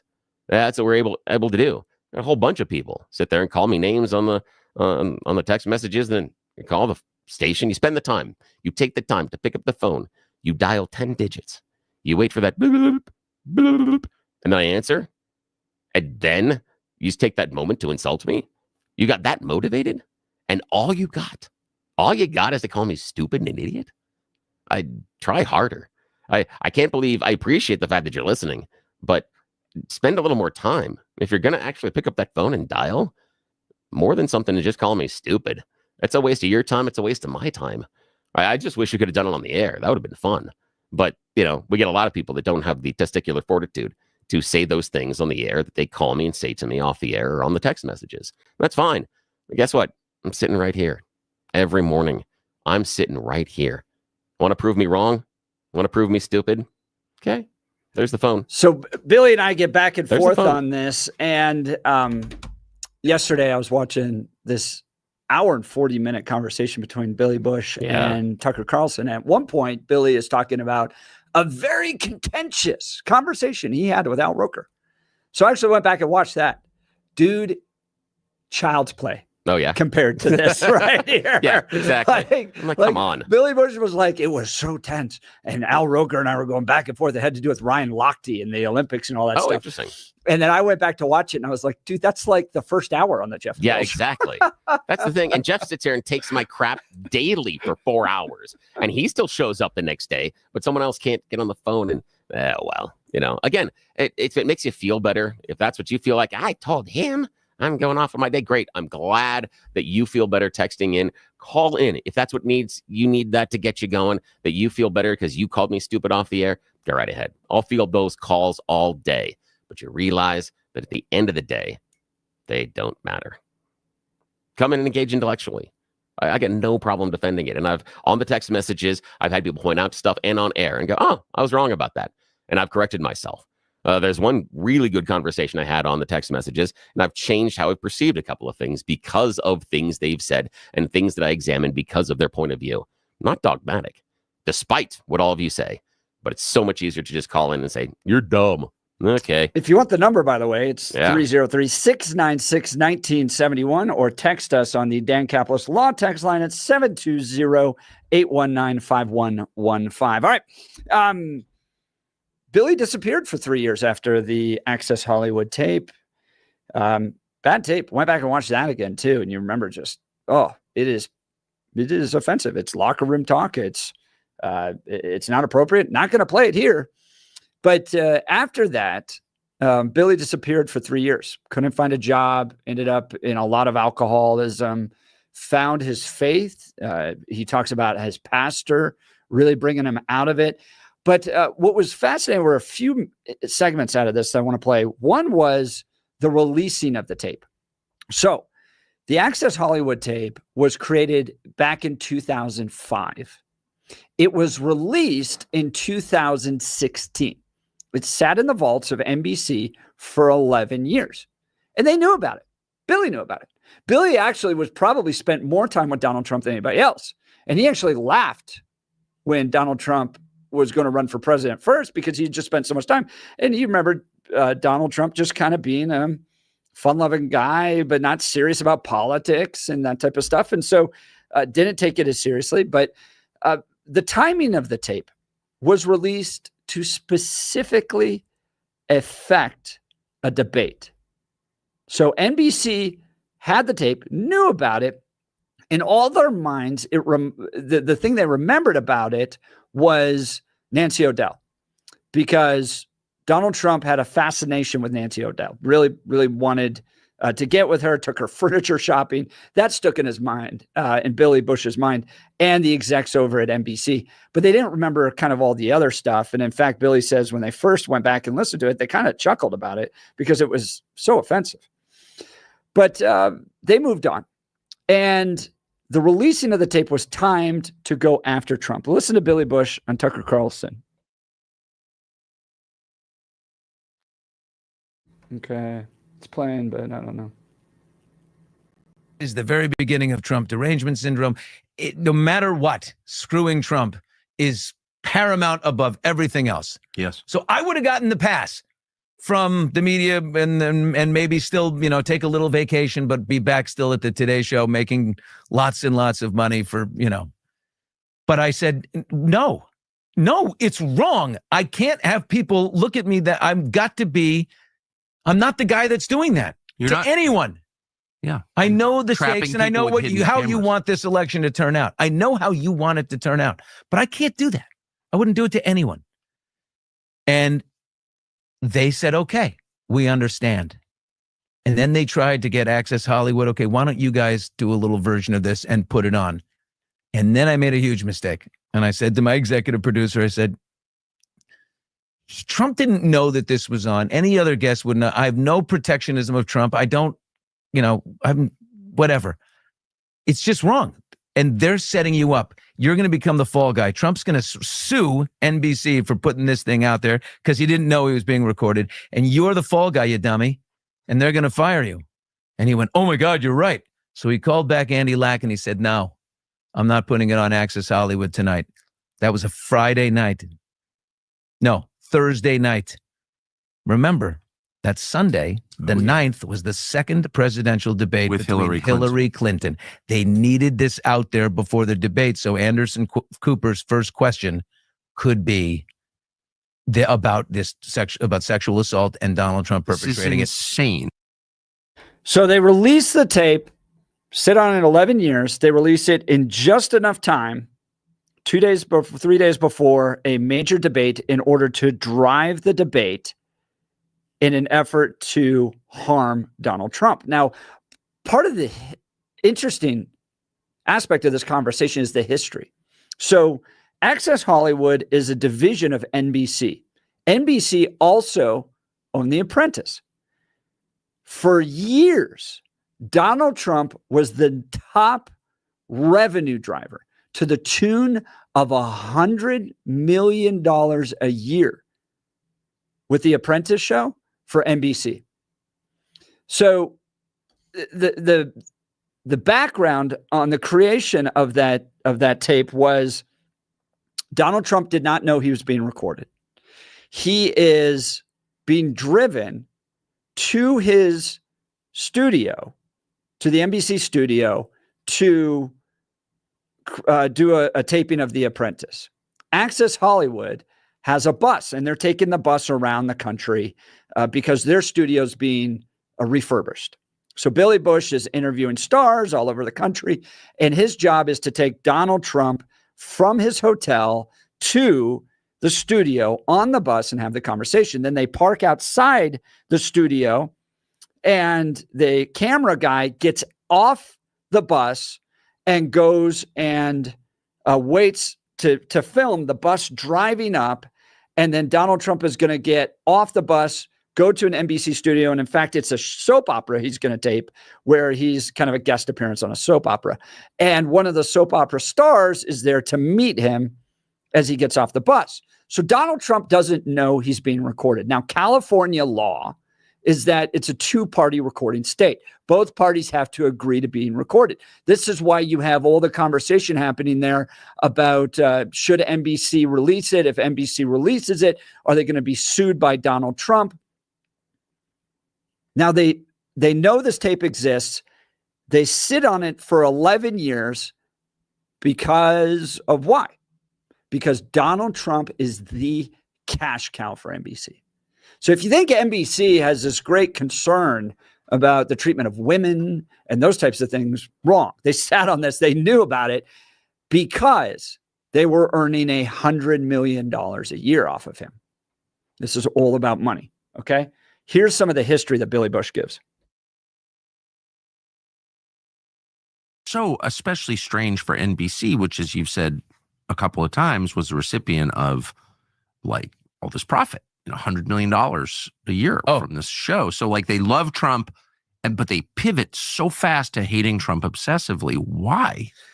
Well, 11 years, a lot can happen, like the bitter negotiations over the Miss Universe pageant and the fallout and lawsuits and countersuits. And, after he left The Apprentice, they replaced him at one point with, they tried to replace him with Arnold Schwarzenegger, and he denigrated them. And Schwarzenegger's terrible. Those two hated each other. They fought. Trump's the street. He's the king of the concrete jungle. Yeah. You know, and so he's like, once the apprentice had died, he blamed them for it, and you know, he fights dirty, and they, you know, and I think they had, you know, that big lawsuit over Miss Universe kind of bummed them out, and they ended up hating each other. It happens. Oh, yeah, it does. In some of, you know, and so a falling out, and then when he decides to run later, now it's like get him at all costs, and they want Hillary. It was about a personal vendetta. This was not Me Too. We're going to stand with women. We want to protect with women. In fact, later in the program, they talk all about how the NBC executives have all these skeletons in the closet. They basically fired Matt Lauer. They released this over Trump, but very guilty parties all the way up to the very top of NBC. It was a personal vendetta over lawsuits related to Miss America, released specifically before a debate in order to harm Donald Trump and get Hillary Clinton elected. Then it gets crazier. Listen to this about ABC. You said this was the beginning of Trump derangement syndrome. Did you sense that at NBC? Oh God, they absolutely. I mean, anything. Remember this, over at ABC News, they did at the same time when Trump became president, they built a 75-person investigative unit. I know the guy who was head of it, dedicated to anything negative on Trump, find stuff on him and get him out. This is not journalism. This is not news. It is activism.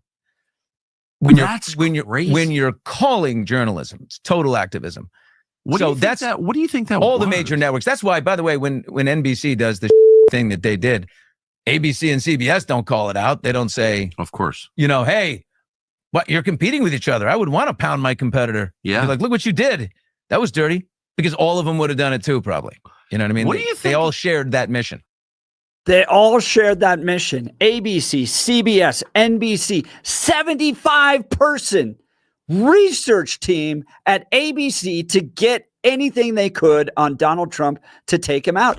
And Bill, this is what I've been saying about Channel 9 in the sense of with Next and Kyle Clark is like, why the other news agencies don't call out some of the partisanship in what's supposed to be journalism. That's what drives me crazy. Is that it's not just activism, because I'm an activist, okay? But I don't call myself a journalist. I'm not going out there saying I report the news fair and balanced or anything, stuff like that. I'm a conservative activist driving a conservative agenda. And Billy Bush gives you great insight into what ABC, NBC, CBS, and why they don't call each other out on it, because they're all motivated by the same thing, which you hear is get Donald Trump out. And that's why nobody trusts the news anymore. Well, that's, again, based on his specific conclusion. He's concluded personally that the mission of these organizations is to get Donald Trump out. That's not anything that he has been able to bring to the table to show any specific statements by people in charge, people that told him, any of that. I mean, he says he personally knows the guy that's the in investigation charge team, of the 75-person investigation team. And they were trying to dig up dirt on a presidential candidate. Yeah, it seems 75 does seem excessive, but here's the idea: is this, to me, is I hear over and over again this MAGA sense of victimhood. That it's always, oh my God, we're being so wronged. We're victims of all of this, and we're victims. And oh my gosh, I can't believe that the news would come out and they would have a point of view, or they would want to do something. Wait until what Billy Bush says later on in his conversations here. And I can't believe they would do this. I've been critical of ABC and NBC and CBS. Although I'm curious, he doesn't offer anything as far as proof other than his feelings and his interpretation that NBC was trying to tank Donald Trump specifically with that audio because of the lawsuit over Miss America that was going on. It was settled in, I think, 2016-ish or so. But if they had it for so long, they could have brought out that tape a long time ago. But does it seem they to? did. But they could have. Yeah, but why weren't they trying to get him? But now they want to get him. But all of a sudden now we got to get him. Yeah. I don't understand. I don't think Billy Bush has made the case about then. But what he's right about is, yes, you would drop that audio within close proximity to when someone you're involved with is doing a debate because you want it to make news. That is strategic. That's exactly what you would do. That's what you do at any point in time. That's why you drop other bad stories Friday afternoon coming out of Washington, D.C., because no one's paying attention. That happens all the time. That's how news is done. That's happened everywhere across both the conservative and liberal media and mainstream media. If Donald Trump was such a threat to women, and they had the tape in 2005, and they didn't release it because he was the king cash driver of the network, either they don't really care about women because they're just going to put a terrible man around women, or they don't really believe that Donald Trump is a threat to women. Or the money's more important. That's basically what it is. Yeah, right. The money. Or it's about the money. Yeah, the money is more important. Yes. And we see that over and over and over and over and over, where the money is more important in situations than the individual's behavior and predilections. Over and over and over. Exhibit 1? No, in Exhibit 1, Jeffrey Epstein. Over and over and over. Yes. All the time. And Jeff Go Schools is another great example. The money. That's it. Yeah, it was about money. As long as he was making money for him, they're going to keep that quiet. And as soon as he wasn't making money for him, they're going to release it. Yes, that is how things happen in Hollywood and in the regular world and everything else. If you have a business partner that you're having problems with, and then things go sour, then all of a sudden, things come out. We can even go to the killer dentist that Stephen Tubbs and I go to. It's not a great example, but it was in part his business partner that helped turn the evidence against him, in part because the business was failing, because they were losing money hand over fist. If it was a booming business and they were multimillionaires and they had so many people showing up at that office every day, they were turning people away at the door every single day, does that business partner make a different choice that day? Rather than calling the police about what he has been told, does he instead keep it quiet and talk instead directly to his partner and see if his partner can explain it? He may make a different decision based on the money involved. People make a lot of different decisions. We are totally fine that Saudi Arabia took Jamal Khashoggi and chopped him up inside of an embassy. We're fine with that. Why? The money. The money. Yes, it's the money. Absolutely, it's the money. I'm not defending NBC saying they made the right choice. No, they didn't. I'm saying they it is the money. It is the money choice. And however, on the other side, though, imagine if NBC didn't bring it out, and then it comes out 2, 3, 4 years into the Trump administration. People would go, why didn't you tell us this beforehand?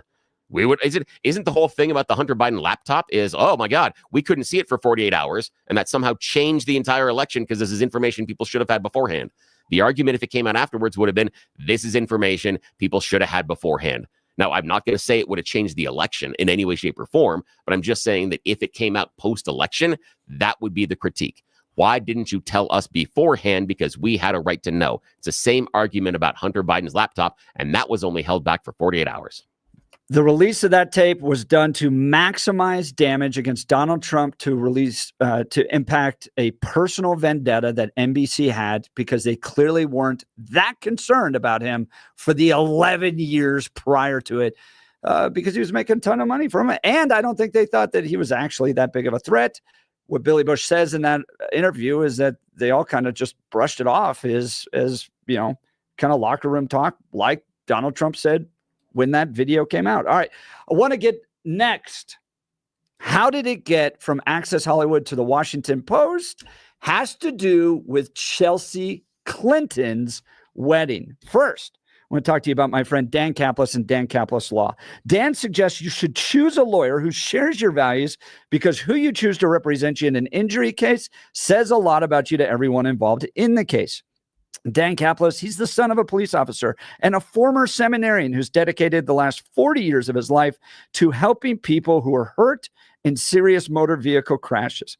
Dan is believed to be the only lawyer in Colorado history to win 5 straight multi-million-dollar verdicts in Colorado crash cases.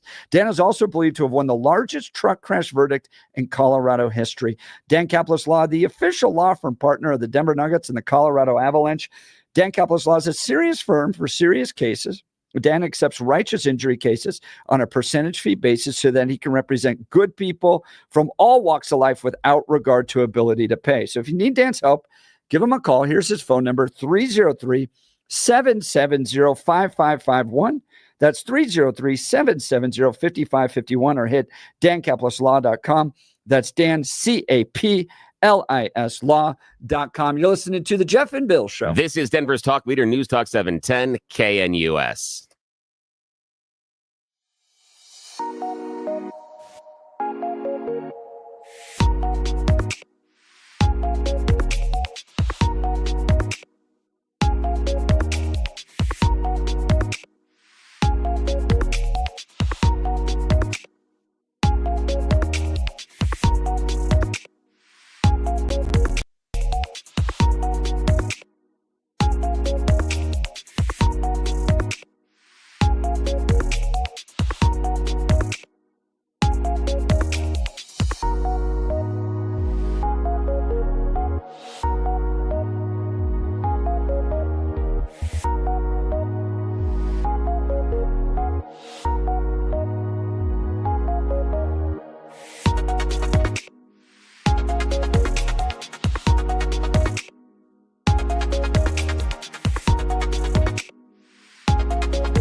Welcome back to the Jeff and Bill Show. Some interesting new information coming out. Billy Bush sits down with Tucker Carlson on that famous Access Hollywood tape. How did it get to the Washington Post? How it got from the vaults at NBC News to the Washington Post. Who did it go to? We don't know exactly, but if you want to begin the internal investigation, Noah Oppenheim is the president of NBC. He's the he's general manager of the Today Show. His co-editor of the Harvard Crimson newspaper, back when he was a Harvard man, was a writer named David Fahrenthold from the Washington Post. And Fahrenthold is the one, they ran the Crimson together. They were both groomsmen in Chelsea Clinton's wedding. Actually? Co-groomsmen. Oh yeah, because one of their other buddies was the guy that Chelsea married. So they were groomsmen in the wedding together. Anyway, that guy's the one who released. It's like the paper trail is terrible. I mean, I could start there. Wait, so the college buddy of the NBC president is now a writer at Washington Post, and then 2 years later, or a year and a half later, he gets his own NBC News contributing gig, and he gets a sweet gig over at MSNBC. So they pay him back for the hustle. That's where I would start the investigation. I'm not saying that happened, but I would begin there and just see if it saves you some time. I don't know. NBC loved Donald Trump for years. He was the top cash cow for them. They knew about the video. They sat on it for 11 years. They released it specifically to impact a debate based upon a personal vendetta after lawsuits between Donald Trump and NBC. ABC organizes a 75-person research team to go get Donald Trump out. And the people that released it to the Washington Post from NBC were in Chelsea Clinton's wedding. And they all claim to be doing news. All right, we'll continue. You're listening to the Jeff and Bill Show. This is Denver's Talk Leader, News Talk 710 KNUS.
Welcome back to the Jeff and Bill Show. We're talking Billy Bush and Tucker Carlson, and Billy and I even having our own conversations offline about this.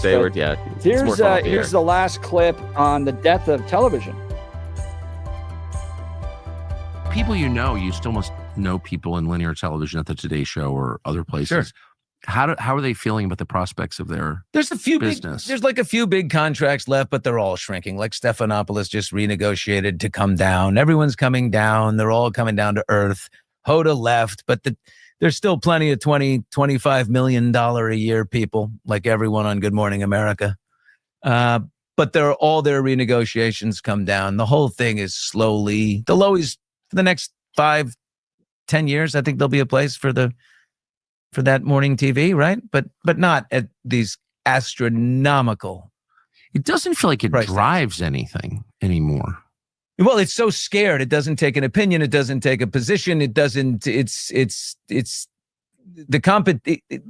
not. The Today Show and Good Morning America are not competing to win or to grow. It's who can die the slowest. Yeah, that's the fight. But it doesn't. I mean, it used to be for decades. If it appeared in the first hour of the Today Show, it kind of defined the news. 7:35 a.m. was known as the money slot. Whatever airs at still to this day, whatever airs at 7:35, folks, that's the best thing they got. And after that, you can move on. But it doesn't seem like it determines what people are talking about at 8:35 anymore. No. The internet is just ate it. Eating, destroying everyone. It's an insatiable belly. I found that interesting because I agree with him. Those morning shows, news, it's just all changing so very much. In fact, Channel 9 was talking about this last night too, about the fires happening in Los Angeles, and it doesn't seem like people are paying that much attention to it like they used to, and they're consumption of news is changing, and how we get our news and where we get it from, and those large organizations, and especially ABC, NBC, CBS, are going to have to deal with it. And he's right about the erosion of salaries, but we've seen that in radio for 15 years now. The salaries that you had 15, 20 years ago aren't even close to the salaries you have now. And the one thing that I thought was ironic in that was Billy Bush talking about how the media outlets need to take a position or opinion. But he had spent the previous 40 minutes bitching about media outlets taking a position or opinion. And then he turns around and says, but that's what they need to do. I think he needs to maybe run these things through his head a little bit more often before they spill out of his face hole. Yeah, I see it a little differently. I think he would clearly demonstrated that the media is coordinated against Donald Trump. And this isn't just about happenstance. There are personal agendas behind it. You're listening to the Jeff and Bill Show. This is Denver's talk station, News Talk 710 KNUS.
It is 8 a.m. in the Mile High City. Good morning, Denver, Colorado. You've tuned into the Jeff and Bill Show, News Talk 710, KNUS. I'm your co-host, Jeff Hunt, along with Bill Thorpe. They put glass between Billy and Yes, I. they need to. Sometimes that helps. That I was discussing with our new engineer the other day about some studio remodeling stuff. And he's like, yeah, and we can get you both in the studio at the same time. I'm like, are you sure that's safe? I mean, what's the distance between the two of us? Because we can't reach across the decks and slap each other. We got to be at least arm's distance plus away just because I know you'd want to slap me in the head a couple of times just because. Well, and like I said in the previous hour, during that conversation with Billy Bush and Tucker Carlson, Billy's like, oh, yeah, Al Roker and I, we really got into it one time. Yes. And it was super tense. And our relationship was never the same afterwards. And so I went back to watch it, and it was a discussion about Ryan Lochte and the Rio Olympics and all that stuff. Anyways, dude, that's like us getting along. Yes, exactly. That's a good day on the show. Bunch of babies. Now, Jeff, my friend, I got to tell you about something amazing going on at Balance Wellspace. I want to take this moment to talk to you and our listeners because Balance Wellspace is going to be debuting a brand new set of treatment and care that's going to be very personalized, but I can't take the wrapper off of it yet. Not everything's set. I've got a meeting with them next week. I've been got a preview on it. It's really, really cool. It's really cool, especially for certain injuries that you haven't been able to take time out in order to get some of the care that you need. They've got some cool stuff coming. But right now, I want to talk to you about my friends at Balance Wellspace and the change they've made in my life. I'm not living my life in daily pain anymore. When I got up in the morning, it used to be just how much it was going to hurt, not if it was going to hurt. Balance Wellspace has changed that. I want you to talk to them so that they can make the same change in your life. It's a new year. There's no reason why by the time spring rolls around, you can't be doing things you've only dreamt of doing for the past few years. You can do that with the help of my friends at Balance Wellspace. Check them out at Balance Wellspace, balancewellspace.com. Brand new offices in Lowry, right across from Hangar 2, plenty of parking. The cool thing is it's integrative medicine. I had no idea what that meant until I started working with them. It means that you can get a whole bunch of different care all under one roof. It's trigger point injections, physical rehabilitation, neuropathic care, regenerative care, wave therapy, chiropractic care, all of that and a whole bunch of just cutting edge treatments that are all non-invasive and take advantage of your body's ability to heal itself. The science is just supercharging it. It's just giving it that push in the right direction, taking what your body already can do and then helping your body put itself back together. As we're talking right now, I'm regenerating the disc in my lower back. I've got two vertebrae that are fusing. They pulled them apart with traction, and now I've created some space, created some mobility, loosened up the muscles around there, and now the disc is regenerating. My left knee, I'm out there doing the snow thing yesterday. I'm using my brand new electric snow shovel. That's something else we'll talk about later. So cool. But my knee was solid. I'm leaning on my left knee rather than what I used to do, lean on my right knee. I'm doing bar trivia last night. 2 different times I'm sitting there going, oh, I'm leaning on my left knee and it is completely locked. I wouldn't have done that just more than 6-7 months ago. I couldn't have done that. My knee would have collapsed, but they're helping me regenerate the meniscus in my knee. And now it is my strong knee. My right knee is the one that's giving me problems. Now we're going to work on that one as well. Here's what you do.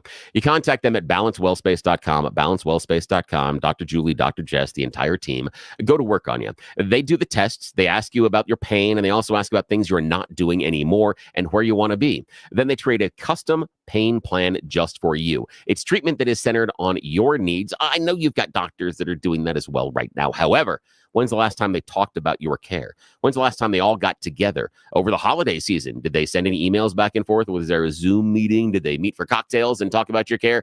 No, they didn't. That's the difference with integrative medicine.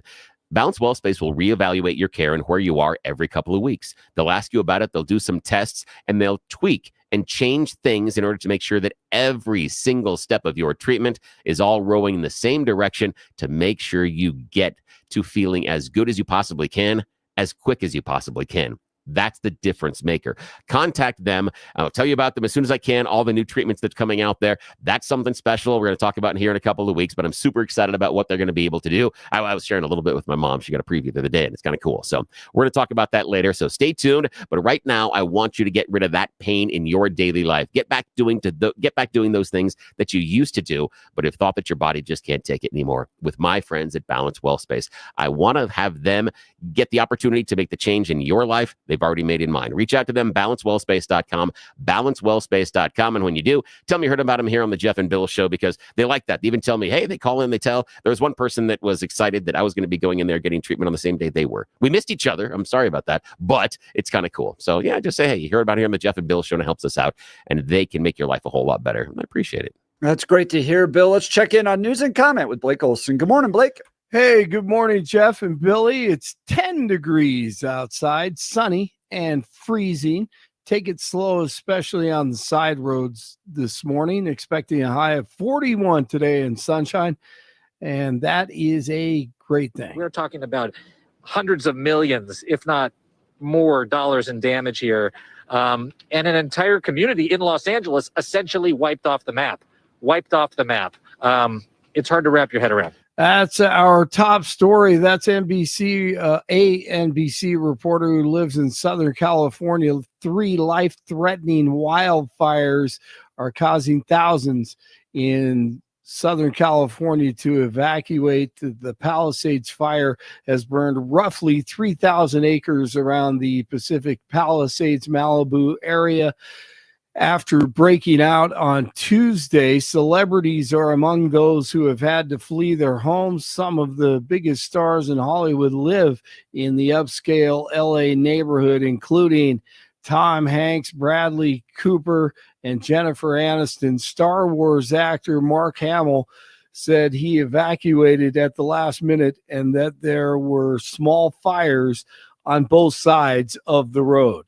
DJT is asking the Supreme Court to intervene in his election ejection Judge Mersham case ahead of sentencing on Friday. In an emergency relief request, Trump asked the High Court to temporarily block any further criminal proceedings in the state before he's inaugurated. Weekend at Bernie's star. President Biden telling the USA Today that he could have won re-election. Former President Jimmy Carter is lying in state at the U.S. Capitol. A long line of people began filing past Carter's casket in the U.S. Capitol Rotunda Tuesday evening. And once again, DJT with the surprise press conference Tuesday talking J6 pardons. People that did some bad things were not prosecuted. You know, I see it all the time, and you see it too. People that were doing some bad things weren't prosecuted, and people that didn't even walk into the building are in jail right now. So we'll be looking at the whole thing, but I'll be making major pardons. Yes, please. Also, DJT talked about Sleazy Joe banning offshore drilling 2 days ago, just trying to destroy DJT and the administration coming in and America. How much acreage did you submit? Essentially, did you destroy? You destroyed the economic viability of drilling in the ocean. Police say that the Springs man who blew up a Tesla Cybertruck in Las Vegas used AI to plan the attack. The assistant sheriff said that Matthew Livelsberger from the Springs used ChatGPT to find information on how to carry it out. He's trying to figure out where to buy fireworks and how much of it to buy. He looks at the equivalence of those fireworks and how they compare to TNT and other types of explosive material. He also says that he has graphic encounters from his military experience that replay in his head over and over, and that now he feels like he's a shell of a human being with nothing to live for. Police say the U.S. Army Green Beret fatally shot himself before the truck exploded outside the Trump International Hotel. The FBI is confirming the discovery of a cooler and sulfuric acid inside a storage unit reportedly rented by the New Orleans terrorist. FBI agents and Harris County deputies investigated a storage unit on Monday night, finding commercially available bottles of sulfuric acid in a cooler similar to the one found near the scene of the Bourbon Street attack. Police in Aurora looking for 2 men after a deadly shooting early Tuesday. Investigators say the suspects entered an apartment on East Jewel at about 6:15 in the morning and fought with the family inside. Shots were fired and a 16-year-old girl died after being taken to the hospital. No one else was injured. Investigators are trying to determine if there was a prior relationship between the suspects and the family. Peter Yarrow of Peter, Paul, and Mary has passed away. He was 86. NBA Celtics beat the Nuggets last night, 118-106. It's 7 in Boulder and 9 in Glendale and 10 in Denver. Blake, I got to ask you this before you go.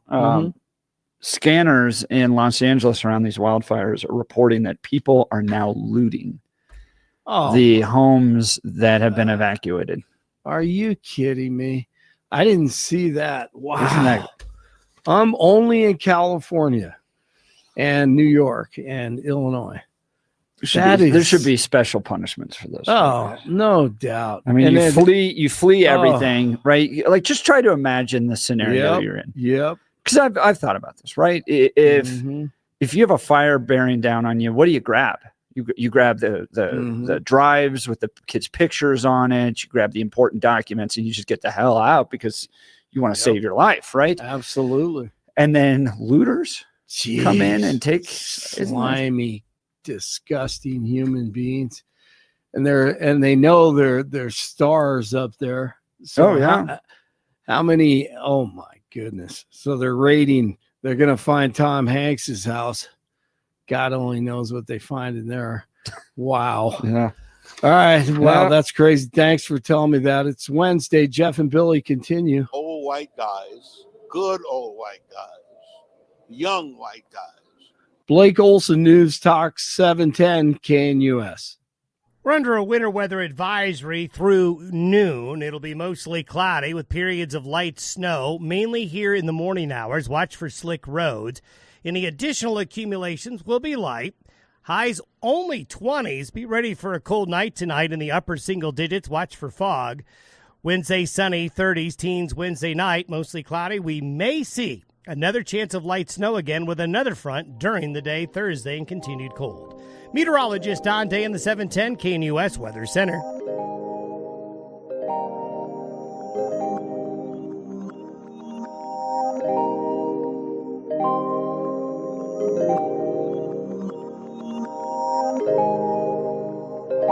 Welcome back to the Jeff and Bill Show.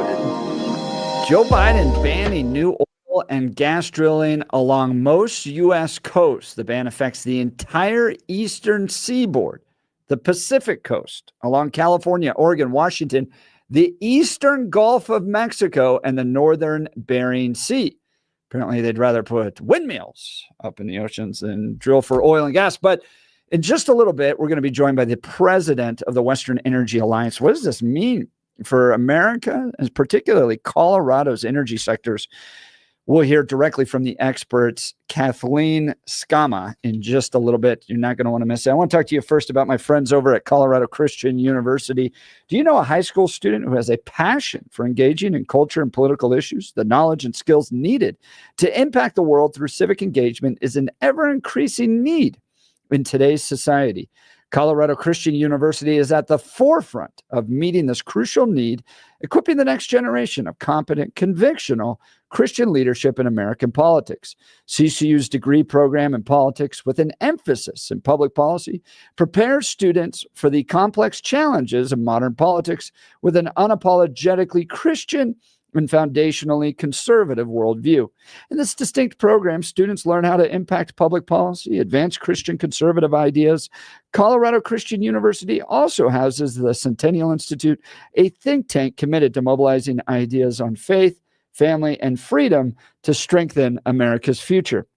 CCU's mission to produce graduates who impact the world with grace and truth applies in no greater measure than to our politics and public policy program. Apply today at ccu.edu/apply. That's ccu.edu/apply. All right. So Joe Biden banning new oil and gas drilling along most U.S. coasts. As I mentioned, the eastern seaboard, Pacific coast along California, Oregon, Washington, the eastern Gulf of Mexico, and the northern Bering Sea. Holy cow, that's 625 million acres of U.S. coastal waters. How is this going to impact America? More importantly, how could this impact Colorado? Joining us is the president of the Western Energy Alliance, Kathleen Skama. Kathleen, I hope I pronounced your last name right. Correct me if I'm wrong. I want to get it right. But thank you so much for joining the Jeff and Bill Show. You did. Thanks so much for having me on. Great. So give us some insight on what this could mean, and could Donald Trump reverse it? You're the pros over at the Western Energy Alliance. We are going to see if he can reverse it. I think it's probably the first fight in the new administration as far as a legal fight. It is not clear how to do that, but if a president can, by diktat, put aside that many acres in the ocean, then he can probably, by diktat, also reverse it. But I think it will go through the courts to determine if that is indeed the case. Well, we know the United States relies upon so many different avenues of energy, from oil, natural gas, including green energy.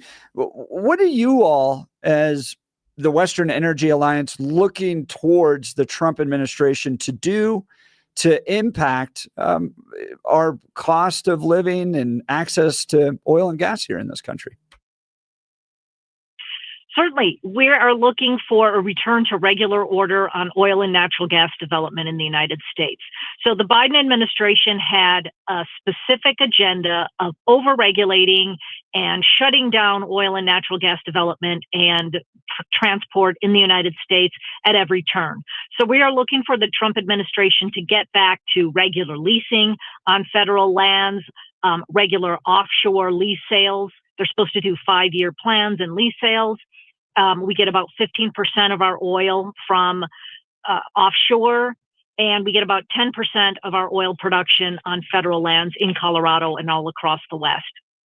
So we're looking for the Trump administration just to move forward with regular lease sales. They're supposed to do quarterly lease sales in all states like Colorado, Wyoming, New Mexico that have federal oil and natural gas.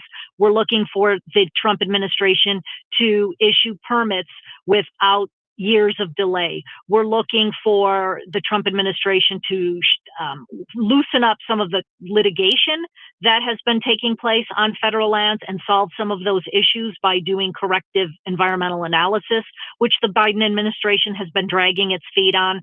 So all kinds of things just to get back to certainty and regularity on public lands and also on non-federal lands. Luckily, most of our oil and natural gas are developed on private and state lands, but the federal government has been overregulating in that space as well. So certainly there is a bedrock of environmental laws that we follow, gladly follow in the oil and natural gas industry, because it has an impact and we want to make sure that impact is minimized and any risk is minimized. So there's a bedrock of environmental laws that we follow, but the Biden administration tried to go above and beyond what the law allows to regulate us out of business. And so we're looking for the Biden administration, or at the Trump administration, in all aspects to kind of reverse some of that overregulation and get back to regular order in the United States. Talking with Kathleen Skama, the president of the Western Energy Alliance. Now, Kathleen, a lot of those regulations and impacts come through executive rulemaking, executive agencies like the EPA. How big of an impact can Trump have with maybe bureaucrats that work in those agencies that don't agree with his policies, might slow roll approving some of these leases? Is Trump going to have a challenge working within these administrations with these bureaucrats? Yes, that is always the case. However, he has hundreds of political appointees across all kinds of federal agencies, and they have the ability to work with the career staff and move forward with the agenda. In the first Trump administration, they did give him quite a hard time. I think the Trump administration, or President Trump and his people, have learned how to overcome some of that bureaucratic inertia. And I think he will get more cooperation this time around. But there's regular order. There is law to follow. So anytime a new regulation is put in place, it requires a specific process. And so we will expect the Trump administration to do the hard work of going through those processes. And just like the Biden administration did, although in some cases they shortcutted the process and they regulated unlawfully. They did stuff that is simply not in the law. So we're looking for the Trump administration to follow the law and go through those processes and, just be deliberative. Talking with Kathleen Skama, the president of the Western Energy Alliance. I want to pivot now to Western lands. All right. So what has it been like for energy companies in the Western United States, maybe for the last decade or so? So much of Western land is locked up and owned by the federal government. Are they leasing it? Are they opening it up? Are they creating opportunities there for local industries and the economies of these local communities? Or has it been locked down and challenging? And do you expect an energy boom in the Western United States in the next 4 years? We have struggled with the Biden administration as far as federal lands. That is where the federal government has the most control. So the Biden administration had the most opportunity to create mischief on federal lands. I just want to make sure your listeners know that there are about 700 million acres of federal lands that have potentially oil and natural gas under them. Obviously, not all of them do. But we do not develop in national parks, wilderness areas, and other protected areas. So there are already hundreds of millions of acres that are locked away, protected in parks and wilderness areas, et cetera. So we're not trying to develop there. But there are also hundreds of millions of acres of working landscapes across the West where it's appropriate for ranching, mining, timber, and oil and natural gas development, wind and solar development. So on those working public landscapes, the oil and natural gas industry has about 24 million leases from the federal government. But of those leases, we only disturb a very small amount. About 0.06% of those federal lands have any kind of activity on them. So we think that's a really good balance. Of the 700 million acres of federal lands, only about less than 500,000, about 450,000 acres have some kind of oil and natural gas activity on them. So we really think it's a balance on federal lands. And we want to get back to regular order with the Trump administration. Right now, Western Energy Alliance is in court defending about 6,000 leases that have been held up in the courts. There are things that the Trump administration can do to allow that litigation to be corrected, and that we can move forward with those 6,000 leases. But again, of those 6,000 leases, only about 0.06% of the acreage they represent will actually have any oil and natural gas equipment on them. Now, Kathleen Skama, president of the Western Energy Alliance, what does that do for local communities when you open up this land, when you're able to drill and develop minerals out of the land as well? What does that do for jobs? What does that do for schools? What does it do for the local communities that are just struggling, paycheck to paycheck right now? Well, it's particularly relevant for the west slope of Colorado. You have counties like Rio Blanco, which have about 85% are federally owned. All of the western slope communities have a lot of public lands. So when the Biden administration makes it difficult for them to develop their oil and natural gas resources, it means that jobs and opportunities are not available to those communities. I'd also like to point out that since President Trump signed the Great American Outdoors Act in 2020, every year, $2.8 billion goes into conservation in Colorado and all across the United States. And that money goes into public lands, national parks, developing infrastructure, doing conservation projects. So that money from the oil and natural gas industry for conservation is one of the largest sources of conservation funding. Actually, it is the largest source of conservation funding, and it comes about 93% from oil and natural gas. So 100% of the Land and Water Conservation Fund comes from offshore oil and natural gas development, and the rest comes from both offshore and onshore. So every year we're providing billions of dollars to the taxpayer in royalties and leasing revenues. And a big chunk of that, about $2.8 billion a year, goes into conservation. So if we shut down oil and natural gas in Colorado, in offshore, then we put at risk conservation funding with really no chance of that being taken up by other sources of energy. Right now, solar provides zero revenue to the federal government. Right now, wind energy provides zero royalties to the federal government from, wind and solar on federal lands. So, if we really want to make sure that conservation funding continues, oil and natural gas is the energy source that not only provides about 70% of everyone's energy needs, but also about 93% of conservation funding. Kathleen Skama, president of the Western Energy Alliance. I want to ask you about how Colorado's regulations have been impacting our economy, funding. We know that there's a budget shortfall down at the Colorado State Capitol. How have all these restrictions that have come under the Polis administration been affecting Coloradans? Well, you can thank the Polis administration and the Democrat the Democrat legislature in Colorado for making your energy prices higher and for revenue shortfalls, because every year Colorado enjoys hundreds of millions of dollars in revenue from the oil and natural gas industry and billions of dollars in economic impact. But they are trying through their regulatory levers to shut that down. They are chasing companies away from Colorado. We're getting to a situation where there are going to be very few companies, just the largest companies that can operate in Colorado, because Colorado specifically tries to drive away small companies and tries to drive away the industry in the name of climate change. So if we had realistic climate change policies in Colorado, we wouldn't be hamstringing our economy and killing jobs. We would recognize that natural gas has already delivered the greatest greenhouse gas reductions in the United States. So we wouldn't be trying to shut that down.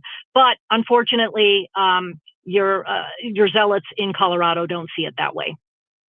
Kathleen Skama, president of the Western Energy Alliance, joining Jeff and Bill live. Earlier in the conversation, you talked about a return to regular order. I just want to outline that. You mean what has been the traditional regulatory process, because Trump did a little bit, but more Biden and Obama as well. A lot of executive orders that are changing the rules. Is that what we're talking about? I just want to make sure I'm clear on the terms. Well, there are executive orders, and then there are rulemaking processes that the Biden administration has taken part in that go above and beyond the law.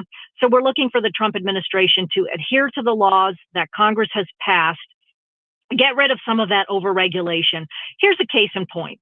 There is a conservation rule that the Bureau of Land Management finalized early in mid-2024, and that rule elevates conservation over oil and natural gas development on public lands. Now, we all agree that when oil and natural gas takes place, it should protect the land. There should be no undue degradation of the land. We should protect it. We mitigate our impacts. We're great stewards of the land. But this law, or this rule, put elevated conservation over energy development. Now, remember, again, that hundreds of millions of acres are already locked away for wilderness areas, parks. So we're talking about those lands that the Bureau of Land Management manages that are appropriate for oil and natural gas development and have been designated as such through years of public land planning processes.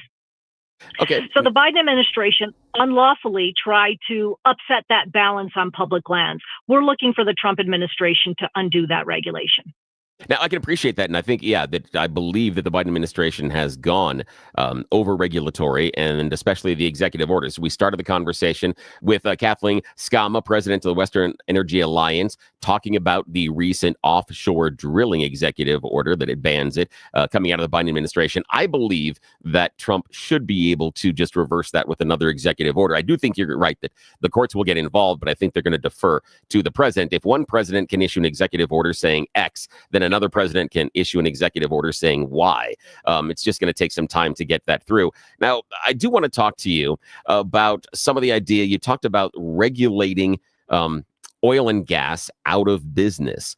And what I'm looking at is we talk about the idea of the need to develop oil and gas, but at the same time, America is the #1 oil and gas producer on the planet, and those companies are making record profits.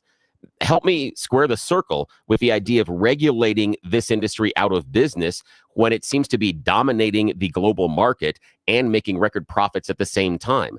I don't see the danger that you were outlining. Help me understand that. Well, this notion of record profits, I'm not sure that's the case, but profits are not a bad thing. Profits then create new jobs. Profits are used for research and development. Profits find new oil and natural gas resources to develop. But I was really saying out of business when it comes to Colorado. Colorado is trying to chase its oil and natural gas industry out of the state.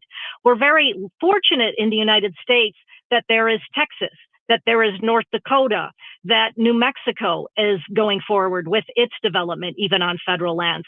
Because Texas, North Dakota, Oklahoma, Pennsylvania, those places where we get huge amounts of oil and natural gas are really on mostly non-federal lands.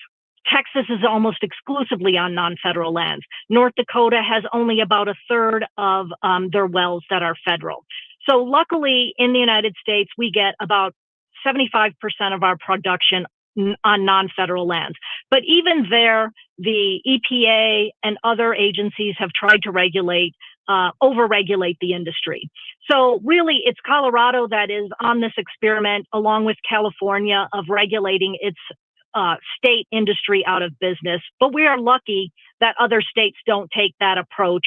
And that's why the United States is the #1 oil and natural gas producer in the world now. Now, Kathleen Skama, president of the Western Energy Alliance, joining Jeff and Bill live. President Trump, during the campaign, promised to lower our energy costs by 50%. Two-part question. 1, can he? 2, would you support him lowering our energy costs by 50%? Well, I don't know if you can put a number on it because energy prices are very complex. But to be fair, though, hang on a sec. But to be fair, though, he did.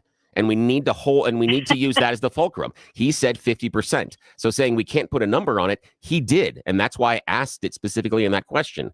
Can he reduce it by 50%? And 2, do you support him reducing it by 50%? Well, I think President Trump says a lot of grandiose things, and I'm not sure the number is 50% or not.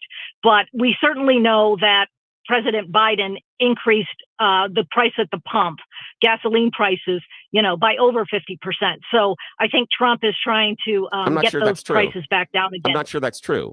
I'm not sure. Yeah. No. If you look at the price of a gallon of gallon of gas on day 50%, one, it's not 50% higher than no. I'm in my car, sorry, and I don't have the numbers at the tip of my fingers, but the price of a gas of gallon went up considerably under Biden. I think that's not a non-controversial statement.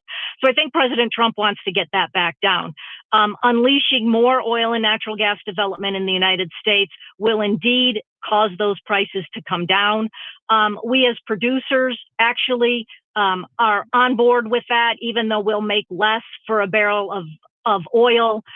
We can still produce at a reasonable price. We want to keep prices low for consumers because that just means that we're keeping prices low for consumers. We're doing things that are good for the country. We're creating trillions of dollars in economic impact for all Americans because it's better if we produce it here than if we import it in from other countries.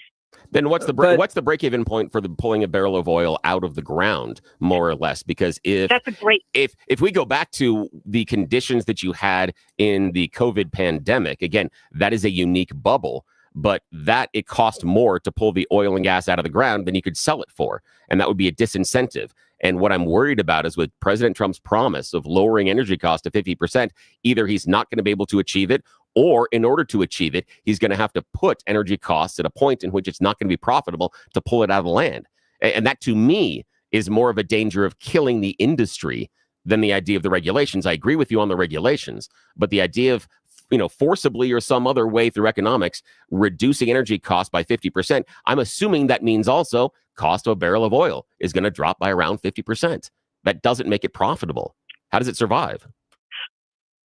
Well, it depends on where you are. In Colorado, it costs more to produce a barrel of oil because of all the regulations. In places like Texas and North Dakota, your cost per barrel of oil can be a lot less. So it really depends on where you are in the country, what your costs are. So it's basic supply and demand, right? If if we produce too much in the United States, we will lower the price of a barrel of oil to a point at which producers will start to back off new development, and the price then again rises to that equilibrium level where it is then again profitable to produce a barrel of oil.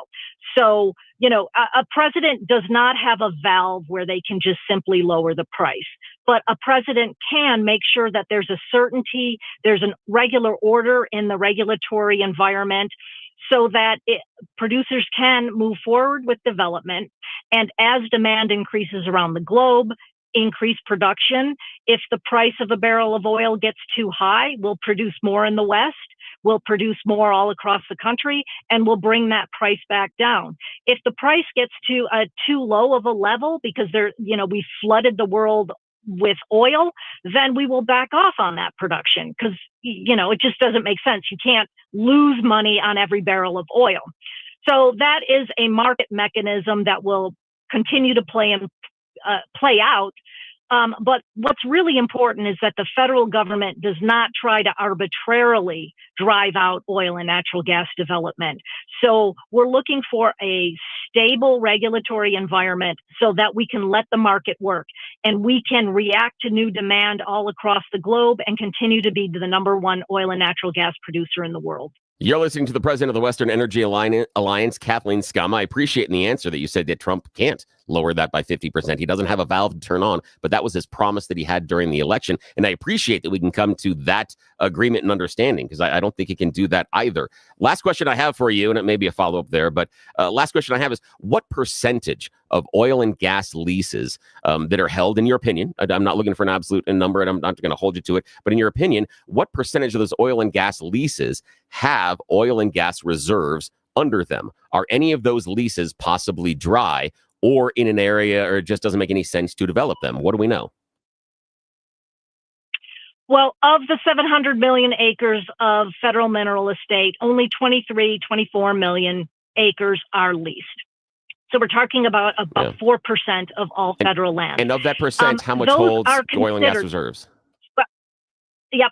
So of that, companies don't nominate lands for leasing if they don't think that they have potentially economic oil and natural gas under them. So what happens is companies have an idea. Let's get these leases. Let's see if they have oil and natural gas under them. And if they do, then we'll move forward with development on them. So we develop a very small percentage of those lands based on exploratory work. And that's why we have that balance on federal lands. Now, why don't those leases get turned back if you decide not to develop them? Oh, they do. So every lease is let for a 10-year. Yeah. Oh, yeah. Oh, yes, we do. So every lease has a 10-year period. If that lease has oil and natural gas on it and it is producing, it will be held as a lease until the end of the life of that well. So wells can be 30, 40 years, sometimes even longer. So if it's a producing well, it holds that lease. If after 10 years, the producer does not produce on that lease, it reverts back to the federal government. But let's be clear. A lease is just a right to develop oil and natural gas. It does not take away the other uses of the land. So let's say you have 5,000 acres that you're developing on. Maybe you have a couple of well pads on there, which cumulatively disturb about 20 acres.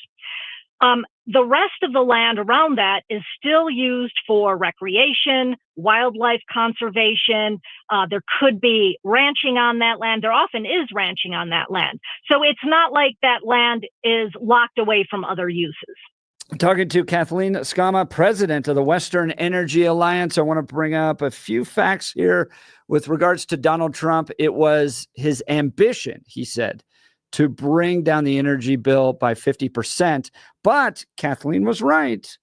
At a certain point under Joe Biden's leadership, the cost of the at the gas pump per gallon doubled what it was when Joe Biden started. So when he started office, it was $2.39. It went up over $5 in 2022. It's now come back down to $3.07. But Kathleen, you were right about that. It did double under Joe Biden. Kathleen Skama, thank you so much for taking time to join the Jeff and Bill Show. Yeah, thank you. My pleasure. Good conversation. Absolutely. Yeah, have a good day. You can learn more about the Western Energy Alliance by going to westernenergyalliance.org. That's westernenergyalliance.org. Very smart. Yeah. I'm sorry. What was the time frame that you had as far as the gas? Because I missed part of that because I had someone on the air. I was talking on the phone to someone else that was telling me I was stupid this morning. Yeah. So it was just another one of those calls. When Joe Biden took office, the average price of gas was $2.39. Yeah, but why was that? What was happening when Joe Biden took office? Is that usual market pressures and things or not? Well, I don't know, but I mean, that was COVID. That was COVID, and we had a record low. No facts. It did go up. Yeah, I know, but it went up. Yeah, but to $5. Yeah, but but it's not $5 now, right? And it did which rise. Is what I said. Yeah, but it is artificially low because of where it was during the pandemic. I held there was I don't remember who it was on this station that came onto our show prior to the election and talked about, wouldn't it be great that we had $1.25 gallon of gas again, just like we did at the end of the Trump administration? That was a bogus number because it was the middle of the pandemic and no one was driving. That $2 gallon, that's a bogus number because nobody was driving. That is not applicable to regular economic conditions. I do acknowledge that the price of a gallon of gas did rise under Joe Biden, but the window, but using the window of when he was inaugurated then doesn't take into account normal economic conditions because of where we started. Is there anything in America that's a normal economic condition?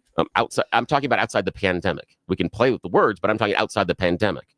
And that's it. That's all I'm talking about is I think we evaluate Trump and the price of a gallon based outside of the pandemic. And then we evaluate Joe Biden's gas prices outside of the pandemic. Yes, they rose under Biden, but they didn't go up 50% comparatively to where Trump was given the same economic conditions.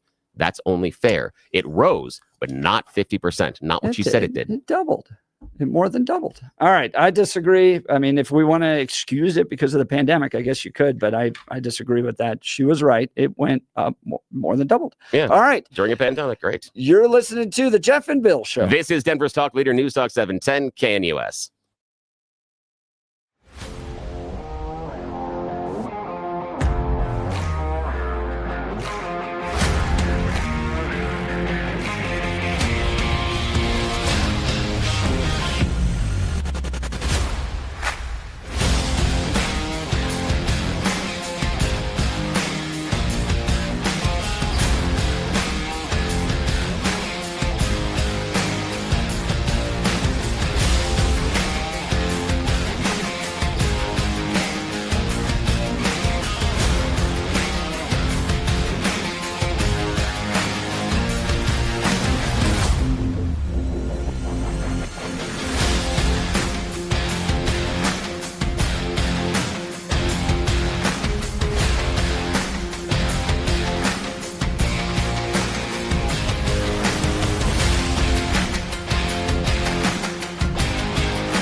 Welcome back to the Jeff and Bill Show. Break down this with the Western Energy Alliance about what all this energy, what all the energy regulations by Polis and Biden have done to this country, and what Trump could do to unleash it. It is sad to see what's happened to Colorado. Colorado, all those buildings downtown used to just be oil and gas buildings. A lot of them were, and those companies are moving on. There's just too much to deal with in the state. They don't want, and that's costing jobs. It's impacting communities. And to her point, revenue, tax revenue that comes in for all sorts of products is disappearing. So it's a problem. No, I agree with her that we have overregulated oil and gas in Colorado and some of the stuff. And especially when she talks about the idea of the environmental impact being raised above the economic impact, there needs to be a balance. And I felt the oil and gas industry has done a really good job as far as Colorado striking that balance.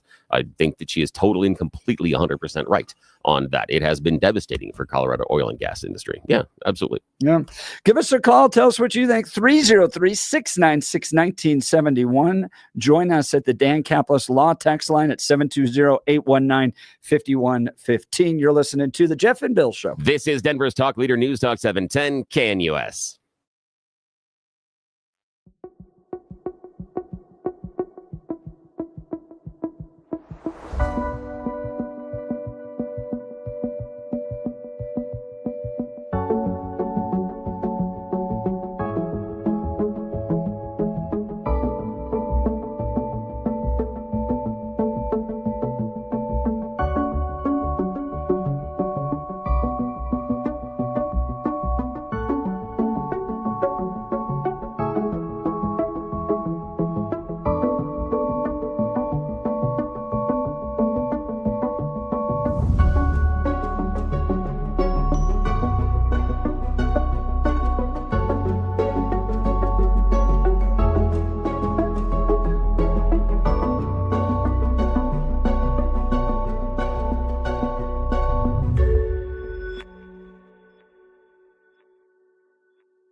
right, coming up in the 9 o'clock hour, we're going to talk with Kathy Saban. Wow.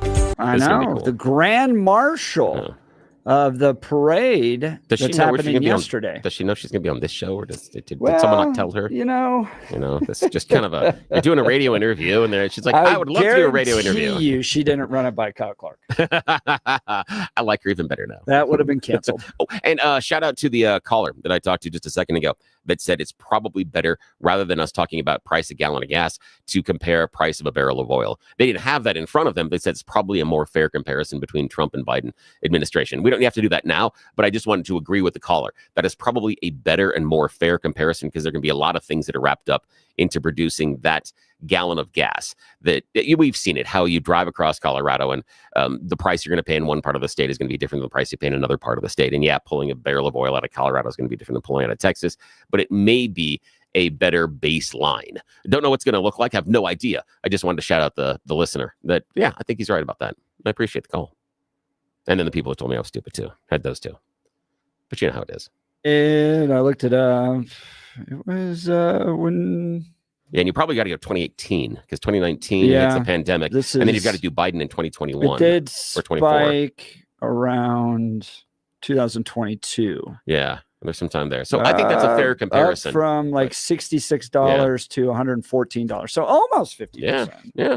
That's a fair comparison. All right, you're listening to the Jeff and Bill Show. This is Denver's Talk Leader, News Talk 710 KNUS. Kathy Saban's coming up. Yay.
Just about every moment of the show today. I love you.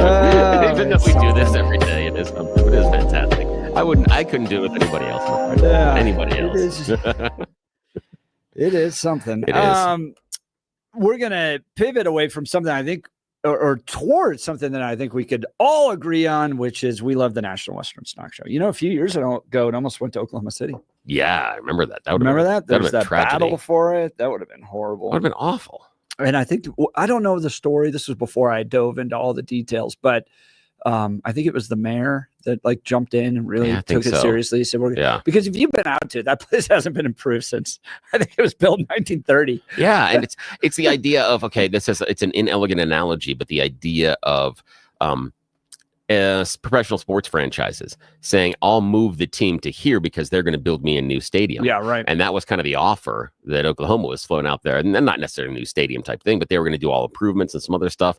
And yeah, I think that the National Western Stock Show has got a little bit of a gritch over the fact that there haven't been major improvements out there. And you know, sometimes it's difficult to park in certain places, and getting in and out. And, sometimes it's hard. Yeah, but I think they're making the efforts. Things are improving out there, but the event itself, is so wonderful. They're on their 119th. It's amazing. 119th. So nobody alive.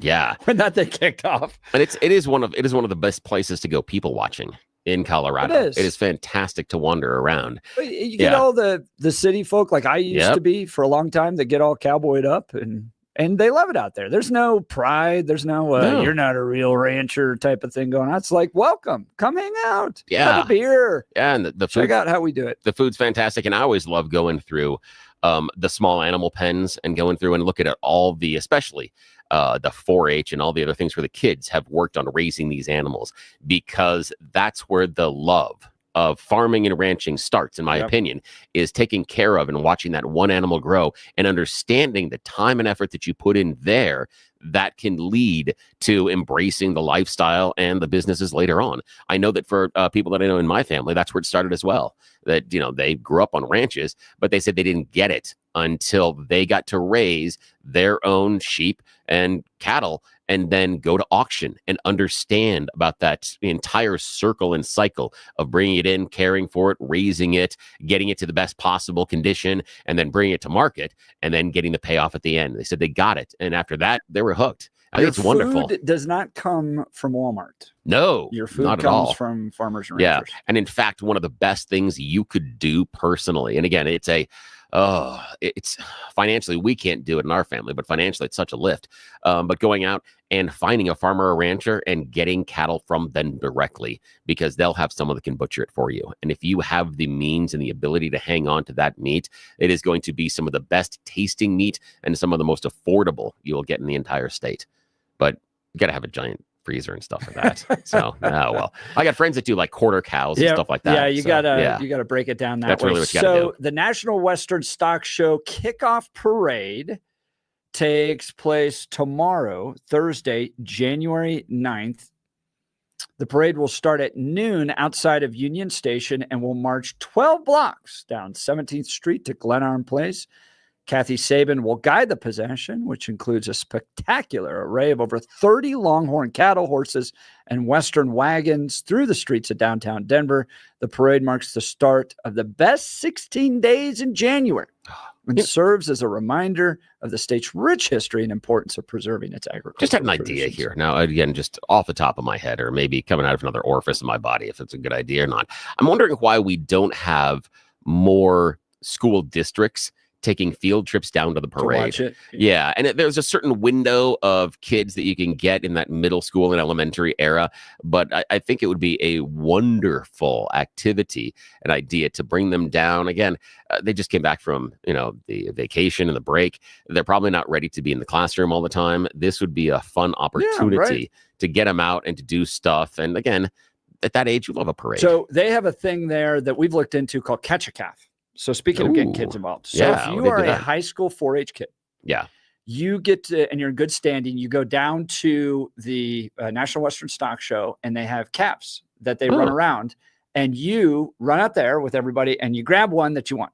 Okay. They then let you for free take it home for the next year. Wow. So you take the cow home and you raise it. The next year, you bring it back and you auction it off and you get to keep all the money. Wow. Isn't that cool? Oh, that's really cool. Although I feel bad for kids like you that went to Cherry Creek High School. Where you put the calf? you can't come home and go, "Hey, mom, dad, I have a new around the Glenmore Country Club." Yes, I have a new pet. I promise to clean up after it. But... And then our kids did mutton busting. Oh yeah, that is so much fun. Always a crowd favorite. It is, right? And I never understood. Well, okay, I understood, but didn't agree with the people saying that it shouldn't go on.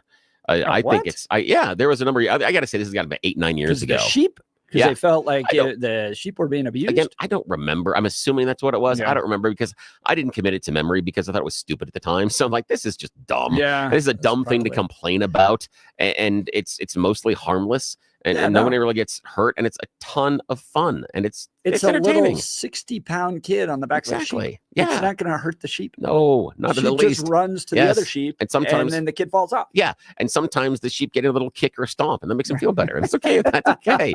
That is fine. And every kid that does that comes away with a lifelong memory that they are going to be telling friends about for years. Yep. Yeah, they're going to be at the college party, half drunk, going, "Let me tell you about the time I rode a sheep." So we've got Kathy Saban coming up here in just a second. We feel incredibly honored to have her on. Yeah. But first, news and comment with Blake Olson. Good morning, Blake. Hey, good morning, guys. It's 17 and sunny and freezing, expecting a high of 41 today. Our top story. Talking about hundreds of millions, if not more, dollars in damage here. And an entire community in Los Angeles essentially wiped off the map. It's hard to wrap your head around. An NBC reporter who lives in Southern California, thousands are evacuating Southern California due to 3 life-threatening wildfires. The Palisades fire has burned roughly 3,000 acres around the Pacific Palisades, Malibu area after breaking out on Tuesday. The Eaton fire has burned over 2,200 acres near the Pasadena area, while the Hearst fire has torched 500 acres north of San Fernando. It was a stressful scene. Luckily, we got most of the residents out, and all of us at the bottom of the hill were able to do what we could to help those as they were coming down. That's one of the residents, and as Jeff reported last hour, already reports of looting. Nice job, California. That is sick. DJT wants the Supreme Court to intervene in his New York Judge Mersham destruction of DJT case ahead of sentencing on Friday. It's an emergency relief request. Trump asked the High Court to temporarily block any further criminal proceedings in the state before he's inaugurated. Tuesday, DJT with a surprise press conference, simply outstanding. We're approaching the dawn of America's golden age. It's going to be a golden age for America. We have things that nobody else has. We have more natural resources. And how about a new name for the Gulf? We're going to be changing the name of the Gulf of Mexico to the Gulf of America. J6 pardons coming up. People that did some bad things were not prosecuted. You know, I see it all the time, and you see it too. People that were doing some bad things weren't prosecuted, and people that didn't even walk into the building are in jail right now. So we'll be looking at the whole thing, but I'll be making major pardons. Yes, please. And how about this? One of his greatest critics, the longtime husband of The View, co-host Sunny Hostin, her husband, accused of federal insurance fraud. No way. I think we need to find moral clarity, in this country. Orthopedic surgeon Dr. Emmanuel Manny Hostin is among nearly 200 defendants named in one of the largest RICO cases ever filed in New York, and many of the others are accused of getting kickbacks by performing surgery and fraudulently billing a company that insures taxi companies and Uber and Lyft drivers. I wonder what she'll have to say about that. Members of the public are paying their respects to former President Jimmy Carter. A long line of people began filing past Carter's casket in the U.S. Capitol Rotunda Tuesday evening. The 39th president, who died Sunday at his home, he didn't die on Sunday. Yeah, this seems like a week ago Sunday. In Georgia, he'll lie in state at the Capitol until 7 in the morning on Thursday. I recommend people do that. If you can ever have an opportunity to go see a president lying in state, that doesn't happen too often. No, it doesn't. So if you're in the area, go stand in line. That's pays your respects. Yeah, you may have a chance in 6 months with the current president. Who knows? A recent rise in bird flu cases comes, maybe three, comes at the same time that the seasonal flu is spiking. Oh, what a shock there. Experts worry about what could happen if they combine. Baylor infectious disease expert Dr. Peter Hotez. God, he scares me to death. He says that that's unlikely. There is still, even though there is a possibility. Police in Aurora are looking for 2 men after a deadly shooting early yesterday. Investigators say the suspects entered an apartment on East Jewel at about 6:15 in the morning. They fought with the family inside. Shots were fired, and a 16-year-old girl died after being taken to the hospital. No one else was injured. Investigators are still trying to determine if there was a prior relationship between the suspects and the family. The Celtics beat the Nuggets last night, final 118-106. It's 13 in Broomfield, 15 in Lone Tree, 17 in Denver. It's Wednesday. Jeff and Billy continue. Blake Olson, News Talk 710 KNUS. We're under a winter weather advisory through noon. It'll be mostly cloudy with periods of light snow, mainly here in the morning hours. Watch for slick roads. Any additional accumulations will be light. Highs only 20s. Be ready for a cold night tonight in the upper single digits. Watch for fog. Wednesday, sunny, 30s, teens Wednesday night, mostly cloudy. We may see another chance of light snow again with another front during the day Thursday and continued cold. Meteorologist Don Day in the 710 KNUS Weather Center.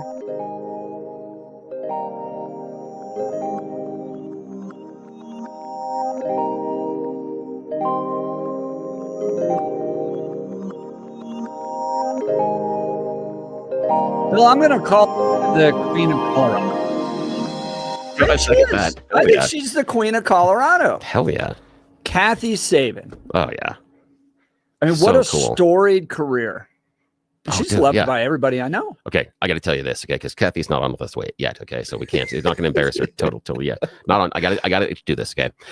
Buddy of mine used to work in sports radio. People will know him. Bill Rogan used to be right here on KNUS. Okay, Rogan was down at Channel 9, got that little tour thing, that you do, and you go around. Now, this wasn't a media tour. This is just the average. Hey, this is just Joe Sixpack showing up, and they do this at Channel 9. And one of the things they got to do is they got to watch the broadcast. Kathy was on the broadcast, and she did the weather. Now, again, this is before she joins us. So, shh. Okay. Now, he said they asked a couple of questions. Kathy did her thing, and then came back out afterwards and spent time with the kids and the families and talking to them. Said that she spent like an extra 20 minutes sitting there just being a human. Bill Rogan comes back and goes, I'm married, but I think I might be in love. He's like, she may be the nicest, most wonderful person that he's ever interacted with inside of media. Yeah, this is crazy. So she's going to Colorado. My mom said the same thing about her because my mom did sales for years and radio and television stuff, and Kathy Saban would always get up and say hi and all that stuff. Yeah. So I've heard that from multiple people. Yeah. Okay. Okay, we're gonna go talk to her in a second here now. So I can't think of a better person to be the Grand Marshal of the 2025 National Western Stock Show Kickoff Parade than Kathy Saban. And look, she just joins us on the Jeff and Bill Show. Imagine that. Morning. Oh my gosh. Hi guys. Good morning. Hello, Thank good morning. you so much for having me. I am your tallest fan. That is fantastic. Because I'm about like 5'0". So you absolutely are. So I don't know how tall you are. I'm your biggest fan. Oh, we love it, Kathy. And this is a big deal. Tell us about what being the Grand Marshal of the Stock Show Parade is all about. You guys, I am so humbled and honored to be a part of this tradition, which goes for over 100 years in downtown Denver. I'm a cowgirl. I'm a barrel racer, a rodeo queen. I ride. I've got horses. I have been a competitor over the years. And so I love everything about, the National Western Stock Show. I just love it. And so being here in Colorado, I'm an animal girl, I'm a horse girl, I'm a cow girl. And so I've been a part of the National Western, hosting their junior livestock auction and, just anything else that they might need me to do, because, a lot of people on TV are afraid of horses. So, they're not going to go near a horse or a steer. And me, I'll ride a horse, I'll ride a steer, one time I rode an ostrich, whatever you need. Wait. And so when they called me and they were like, yeah, we have a question for you. And I said, well, of course I'll host, your junior livestock auction again. I've done it for like 25 years. I'm honored. They go, no, we have another question. And I said, what? And they said, we want you to be the Grand Marshal. And I was like, hello, do you have the right number and the right person? I was like, what? Oh, that's great. I was shocked. Yeah. It's an incredible honor, but a worthy honor for you. So now my wife just bought 2 horses. It's our very first 2. We have a Morgan horse and a quarter horse. I had to ask her last night. I was like, okay, so what kind of horses are they again? Because she's the horse person. I'm just learning. I grew up in Cherry Hills. I now live out in Elizabeth. So I'm a walking Alan Jackson song. I went country.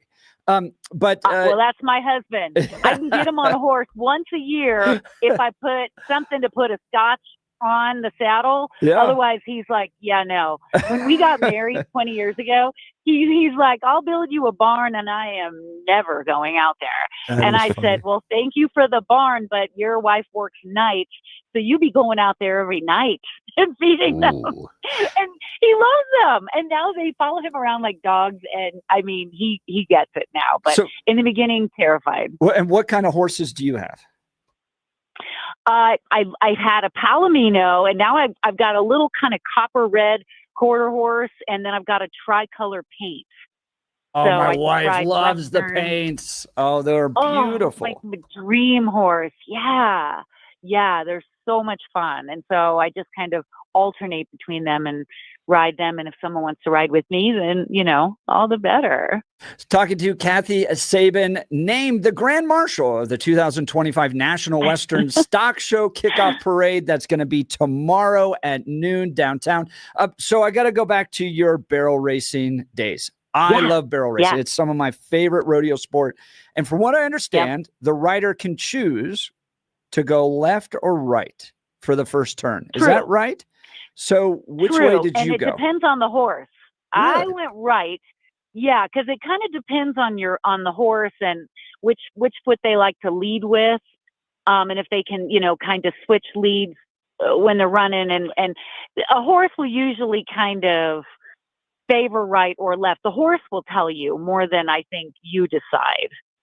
Yeah, I think that's incredibly insightful because the horse does have a personality and it is a partnership. Yeah.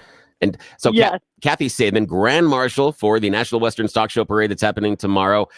Now, we all have pets and we don't want to say that we have a favorite, but when you were that badass barrel racing queen, what was the favorite horse? What was the one that you were like, oh, yeah, if I could go back and grab this horse again, I would race over and over. Even today, you'd go back and race with that horse because you had such an understanding with that animal. Who's that horse? And describe it to us. His name was Laddie. His name was Belbar Aladdin. And I grew up on Donner Summit in Lake Tahoe. And I used to, for a summer job as a teenager, exercise endurance horses. So people from the Bay Area in California would bring their horses up to elevation, and I would ride them and train them and get them accustomed to elevation. They would take these horses and do like 25 miles in a day, 50 miles in a day, 100 miles in a day, endurance competitions. And this particular horse was half quarter horse, half Arabian. So he had the speed, but he had the big quarter horse butt, so he could like really dig in and turn, on a dime. And he just was the most amazing horse. I got him when I was, I think, 14. He was green broke. So I finished the training on him myself, and we just bonded. I had him until he was 30. I took him to college. I was studying to be a veterinarian. I didn't have any money. I didn't have a car. I went to college with a horse and a bike. Oh my God, that's great. And Yeah, and I took that horse to school with me, and yeah, he was really, really special, and I miss him every day. Oh, I bet. Now, you know that voice. That is none other than Kathy Sabin, Grand Marshal for the National Western Stock Show Parade. Also here, she's got a side gig where she does this weather on the station KUSA. You might have seen her stand up there and talk about the weather in front of the map. And now she's joining us here on Jeff and Bill Live. Now, talk to us about the secrets of barrel racing. There are always those little tricks, those little tips that you have. If someone in our audience is going out there and they see the barrel racers, what should they be looking for? How can they become an educated observer? Well, you can watch how they start. I mean, because the horse will kind of lunge forward. It's kind of like Michael Phelps when he jumps off the podium and he's swimming. You know what I mean?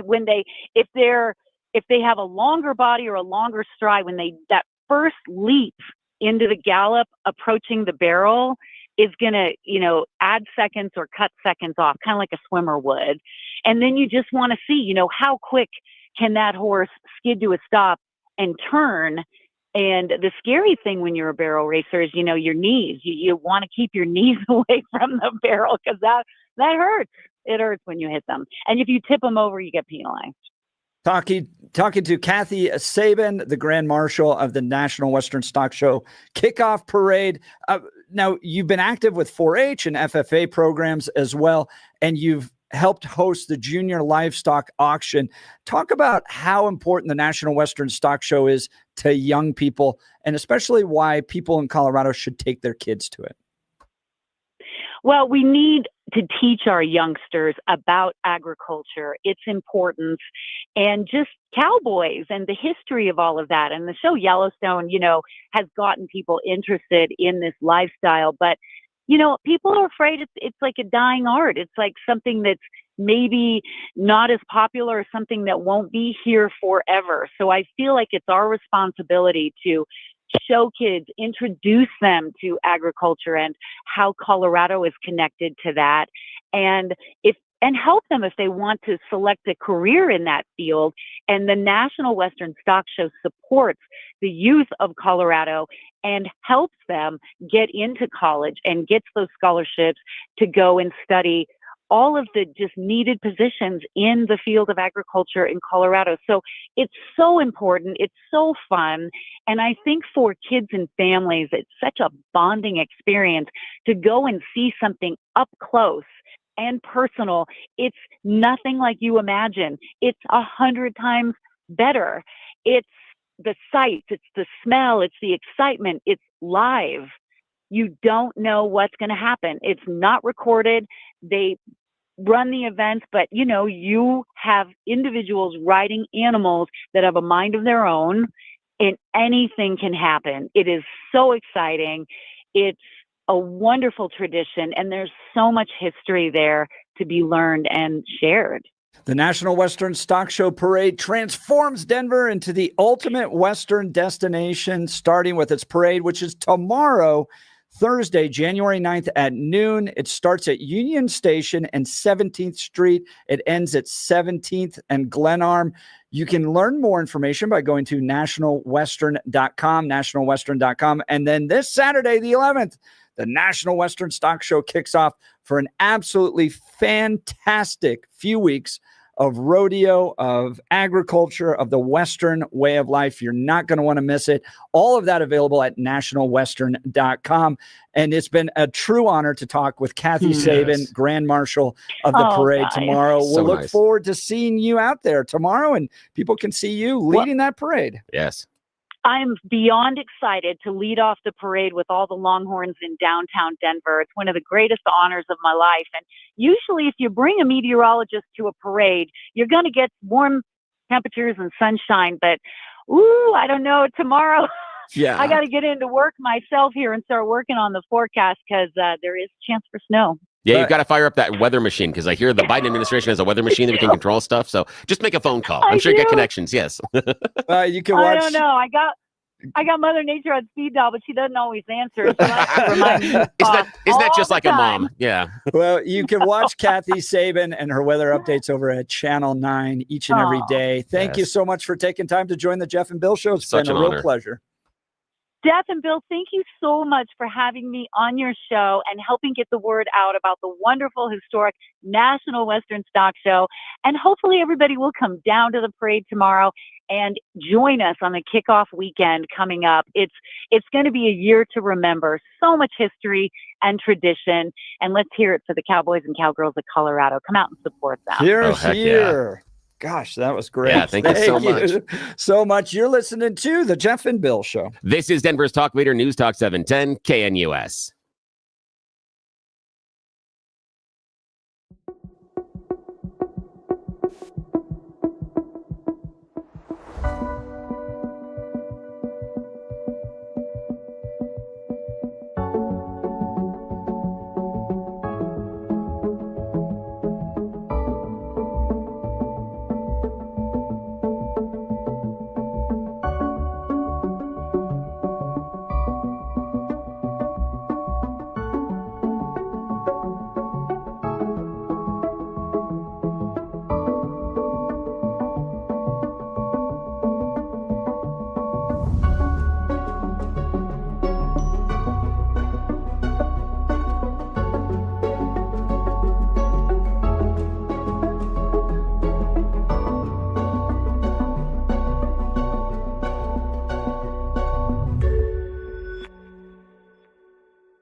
Well, for about 20 minutes there, the Jeff and Bill show became somewhat of a reputable show. Yes, Not it because did. of anything we do, but No. because Kathy Saban joined Yes, us. exactly. We all of a sudden had a reputation. We had people liking us, and that was very nice. I cannot tell you how happy the little kid inside of me was being able to talk to Kathy Saban on there. That was really She's cool. one of those. Ann Trujillo was the other one. Yes. At Channel 7, Yes, where yes, you're yes.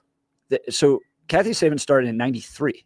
Yeah. The other one for me would be Bertha Lynn. She'd be another one too Yeah, that throws right. back. Yeah. But they don't age. No. It's amazing. I don't know what she does. I don't know who is she, what stuff does she wipe on her face? I age like on an hourly basis. I look 10 years older by the end of the show. The text messengers would attribute that to Trump derangement syndrome. Yeah, it could be. It could be. Yes, I get that a lot. Oh, that's so much fun. I want to talk to you about my friends over at Advanced Hair Restoration. Look, if the last couple of years have taught us one thing, this New Year's is to value the things that we can control.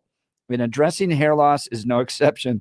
Our friends at Advanced Hair Restoration can reverse years or even decades of hair loss with their simple one-day treatment. Your own natural hair begins to regrow the very next day, and your new hair is backed by the Advanced Hair Guarantee. It works for bald spots, receding hairlines, thinning hair, men, women, younger, wiser. Advanced Hair can address many different patterns of hair loss.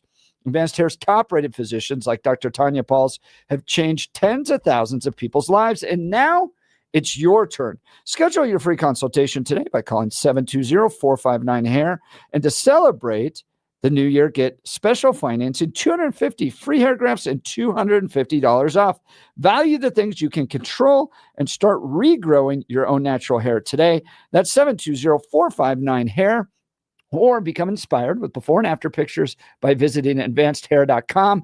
That's advancedhair.com. So, Bill, this Saturday is the kickoff of the National Western Stock Show. So the reason we were talking to Kathy Saban is not for a weather report, which she does a fine job on that. You can watch those over at Channel 9, but because she's the Grand Marshal of the parade. So the parade is tomorrow at noon, and this is where they bring all the big longhorns and Western wagons and horses down the middle of Denver. Okay. So if you want to be a part of that, it starts at noon, and it's right there downtown. I'll pull up the dates. Yeah, now looking I at got a shout out to Breadman that had the suggestion that Kathy Saban should Grand Marshal the parade riding an ox like Mongo in Blazing Saddles. That's fantastic. That is I would pay good money to see Kathy Saban, and the thing is, she could do it. You know that when she got up on top of that ox, the ox is going to be like, and the ostrich. Oh, yeah. If she can ride an ostrich, she can ride an ox. And how badass would she look doing that? That is fantastic. It starts tomorrow, Thursday, January 9th at noon, Union Station and 17th Street. If you want more information, go to nationalwestern.com. So I'm going to be down a part of the National Western Stock Show because I love it so much. I love the ag community. I've really fallen in love with it as I've gotten older in life. We've got at any one time between 30 and 50 animals on our little ranch. Dogs, cats, goats, chickens, horses, all that stuff.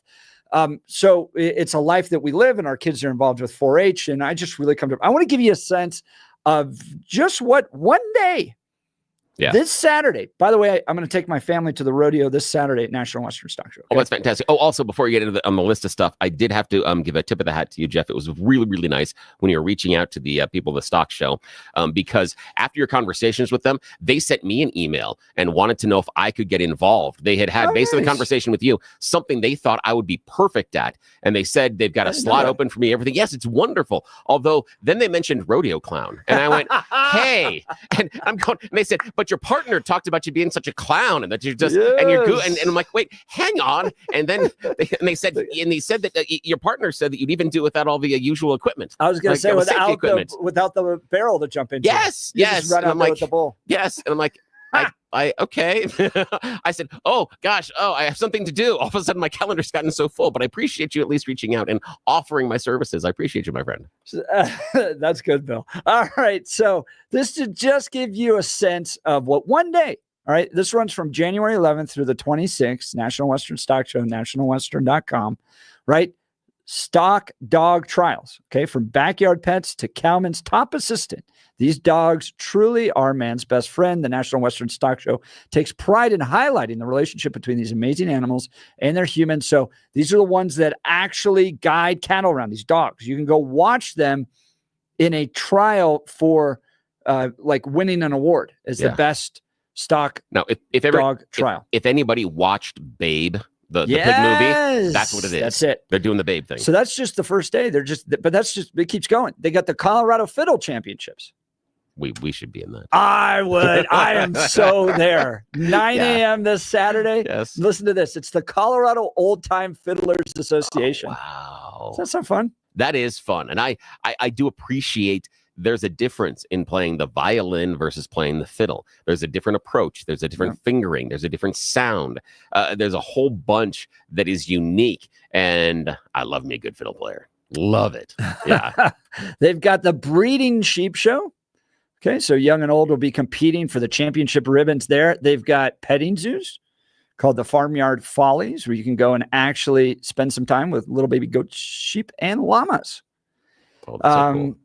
They've got the Catch a Calf Show, which I was talking to you about. 3,000 calves given to young ag enthusiasts involved with the 4-H program here. And that's cool. And if people missed it, the kids come in and they grab a calf, they take it home, and it's gifted to them. They raise it and they come back, they auction it off the next year and get to keep all the proceeds. Which I think they're going for about $700 a piece. Dude, that's amazing. That's a nice little chunk of change for the kids. Yeah, right? it is. And it's also, it teaches kids about the effort of hard work. It teaches them about the reward of hard work. It also teaches the kids about something so important in our society that we miss right now, the idea of delayed gratification, doing something now to reap the rewards later. That is a skill you need in adulthood that too many kids are missing right now. And it's a wonderful program to teach the kids that idea behind delayed gratification. It's a fantastic program. They got the rodeo at 11. They've also got rodeos throughout the day, but that's the first one on Saturday. They got a wool show where they can showcase like the finest wool and taking the wool off the sheep and all that stuff. They also have live music. Eric Golden Band will be playing. Then the Western Airs, Trick and Fancy Ropers are going to be riding. This is all, I haven't even got to noon yet on Saturday. Then you have the Stock Dog Trials. Again, you have a stick horse rodeo, Bill. No, I could do that. I had me a stick horse. I did that. Oh, I could do those. Oh my God, yes. Kids have the opportunity to create their own pint-sized rodeo as they hop around on the stick. Okay. Before I was thinking that we should introduce the fiddle championships. No, we got to do the stick thing. Because you know that if they put us up there introducing and doing that one, you know I'm running the course of the stick horse. Yep. I have no shame. I have no shame. And I will be an absolute, it'll look like a small hippo trying to dance in Fantasia. It would be fantastic. Oh, I would make such a fool of myself. And you know, with balanced wall space, you're going to be moving around in ways you haven't. I know. And if I hurt myself, they'd fix me right up. I'm okay. They've got a miniature Hereford Junior show. They've got German breeds of I think that's cows. Oh, wow. I don't even know the names of this. Some of these are so cool and so exotic and elaborate. They got folklore dancers. They've got more rodeo. They've got swing line dancing. Oh, wow. And country kick-ups. And then they close it off at 8 p.m. with another rodeo. So, I mean, that's just the first day. Then this thing runs all the way through the 26th, and they got different animals. So if you want to go for like the time when the goats are there, or the llamas are there, or the pigs are there, they all got different times for that. But take your kids. The thing you got to train and teach them is that our food doesn't come from Walmart. Yes. That's like the last stop before it goes home. It comes from ranchers and the ag community. That's what they learn at the National Western Stock Yep, Show. and understand how important that is to Colorado and all of the Western states as far as our history, our heritage, and more importantly, our livelihood. There are so many farmers and ranchers that are working their asses off day in and day out to make sure they put food on their family table because they want to make sure that you and I can put food on our family table. Yeah, without them, we're sucking things through straws and doing weird stuff and trying to lick the bottoms of, things that we find on the ground. Grasshoppers. Yeah, it's not good. No, I'm not doing grasshoppers. I know people think I'm this big environmentalist. I'm not. No grasshoppers. Not even doing that. No, I'm not doing that. I want to talk to you about my friend Dan Kaplis and Dan Kaplis Law. Dan suggests you should choose a lawyer who shares your values because who you choose to represent you in an injury case says a lot about you to everyone involved in the case. Dan Caplis, he's the son of a police officer and a former seminarian who's dedicated the last 40 years of his life to helping people who are hurt in serious motor vehicle crashes. Dan is believed to be the only lawyer in Colorado history to win 5 straight multi-million-dollar verdicts in Colorado crash cases. Dan is also believed to have won the largest truck crash verdict in Colorado history. Dan Caplis Law, the official law firm partner of the Denver Nuggets and the Colorado Avalanche.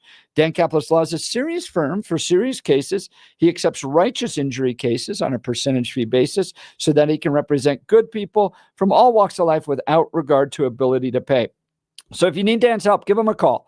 303-770-5551. That's 303-770-5551. Or hit dancaplisLaw.com.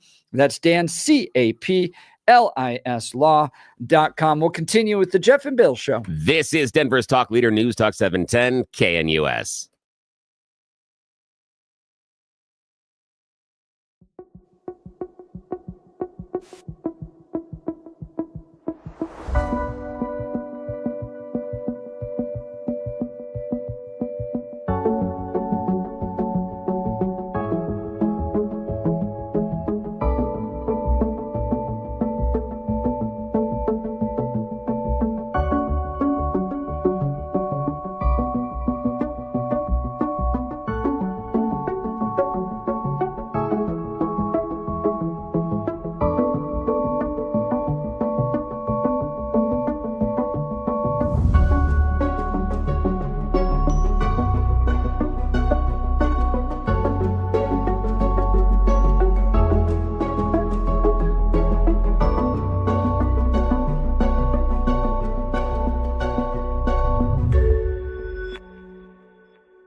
Welcome back to the Jeff and Bill Show. We've had a fantastic show. If you've missed any of it, go to 710knus.com to download the podcast. So I want to get to this originally, but Bill and I jumped right in on it. Yeah, we did. Jason Crow and I had an interesting moment yesterday. Yes, the two of you had a moment because his name is Crow. Jason Crow. And he likes his martinis shaken, not stirred. So tell us about Jason's latest adventure into stroking his ego. So what do we do online? Jason Crow writes why he's not supporting the Laken Riley Act, right? And he lists out his reasons for that. And I respond to that. Bro, you ignored your own constituents being tortured by illegal Venezuelan gangs. Yeah. Go back to your DC cocktail party. Now, not in a response to me, but it was so perfectly timed for my tweet. As if you gave him an idea. Right. So we all know that Jason Crow loves those DC cocktail parties. Loves them. It's where he spends his time. So while I'm responding to him, he is in a Twitter feud with Dinesh D'Souza, who features many of his movies on this program. So Dinesh D'Souza's responding when Jason Crow was talking about grabbing a pen to defend himself on January 6th. Dinesh calls Jason a wannabe James Bond. Oh, jeez.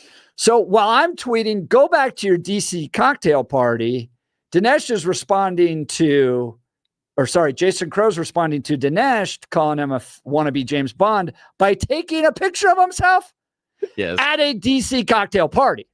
Holding a martini in, again, the tall one with the stem and no ice, 2 olives, which again. So the comments are amazing on that picture.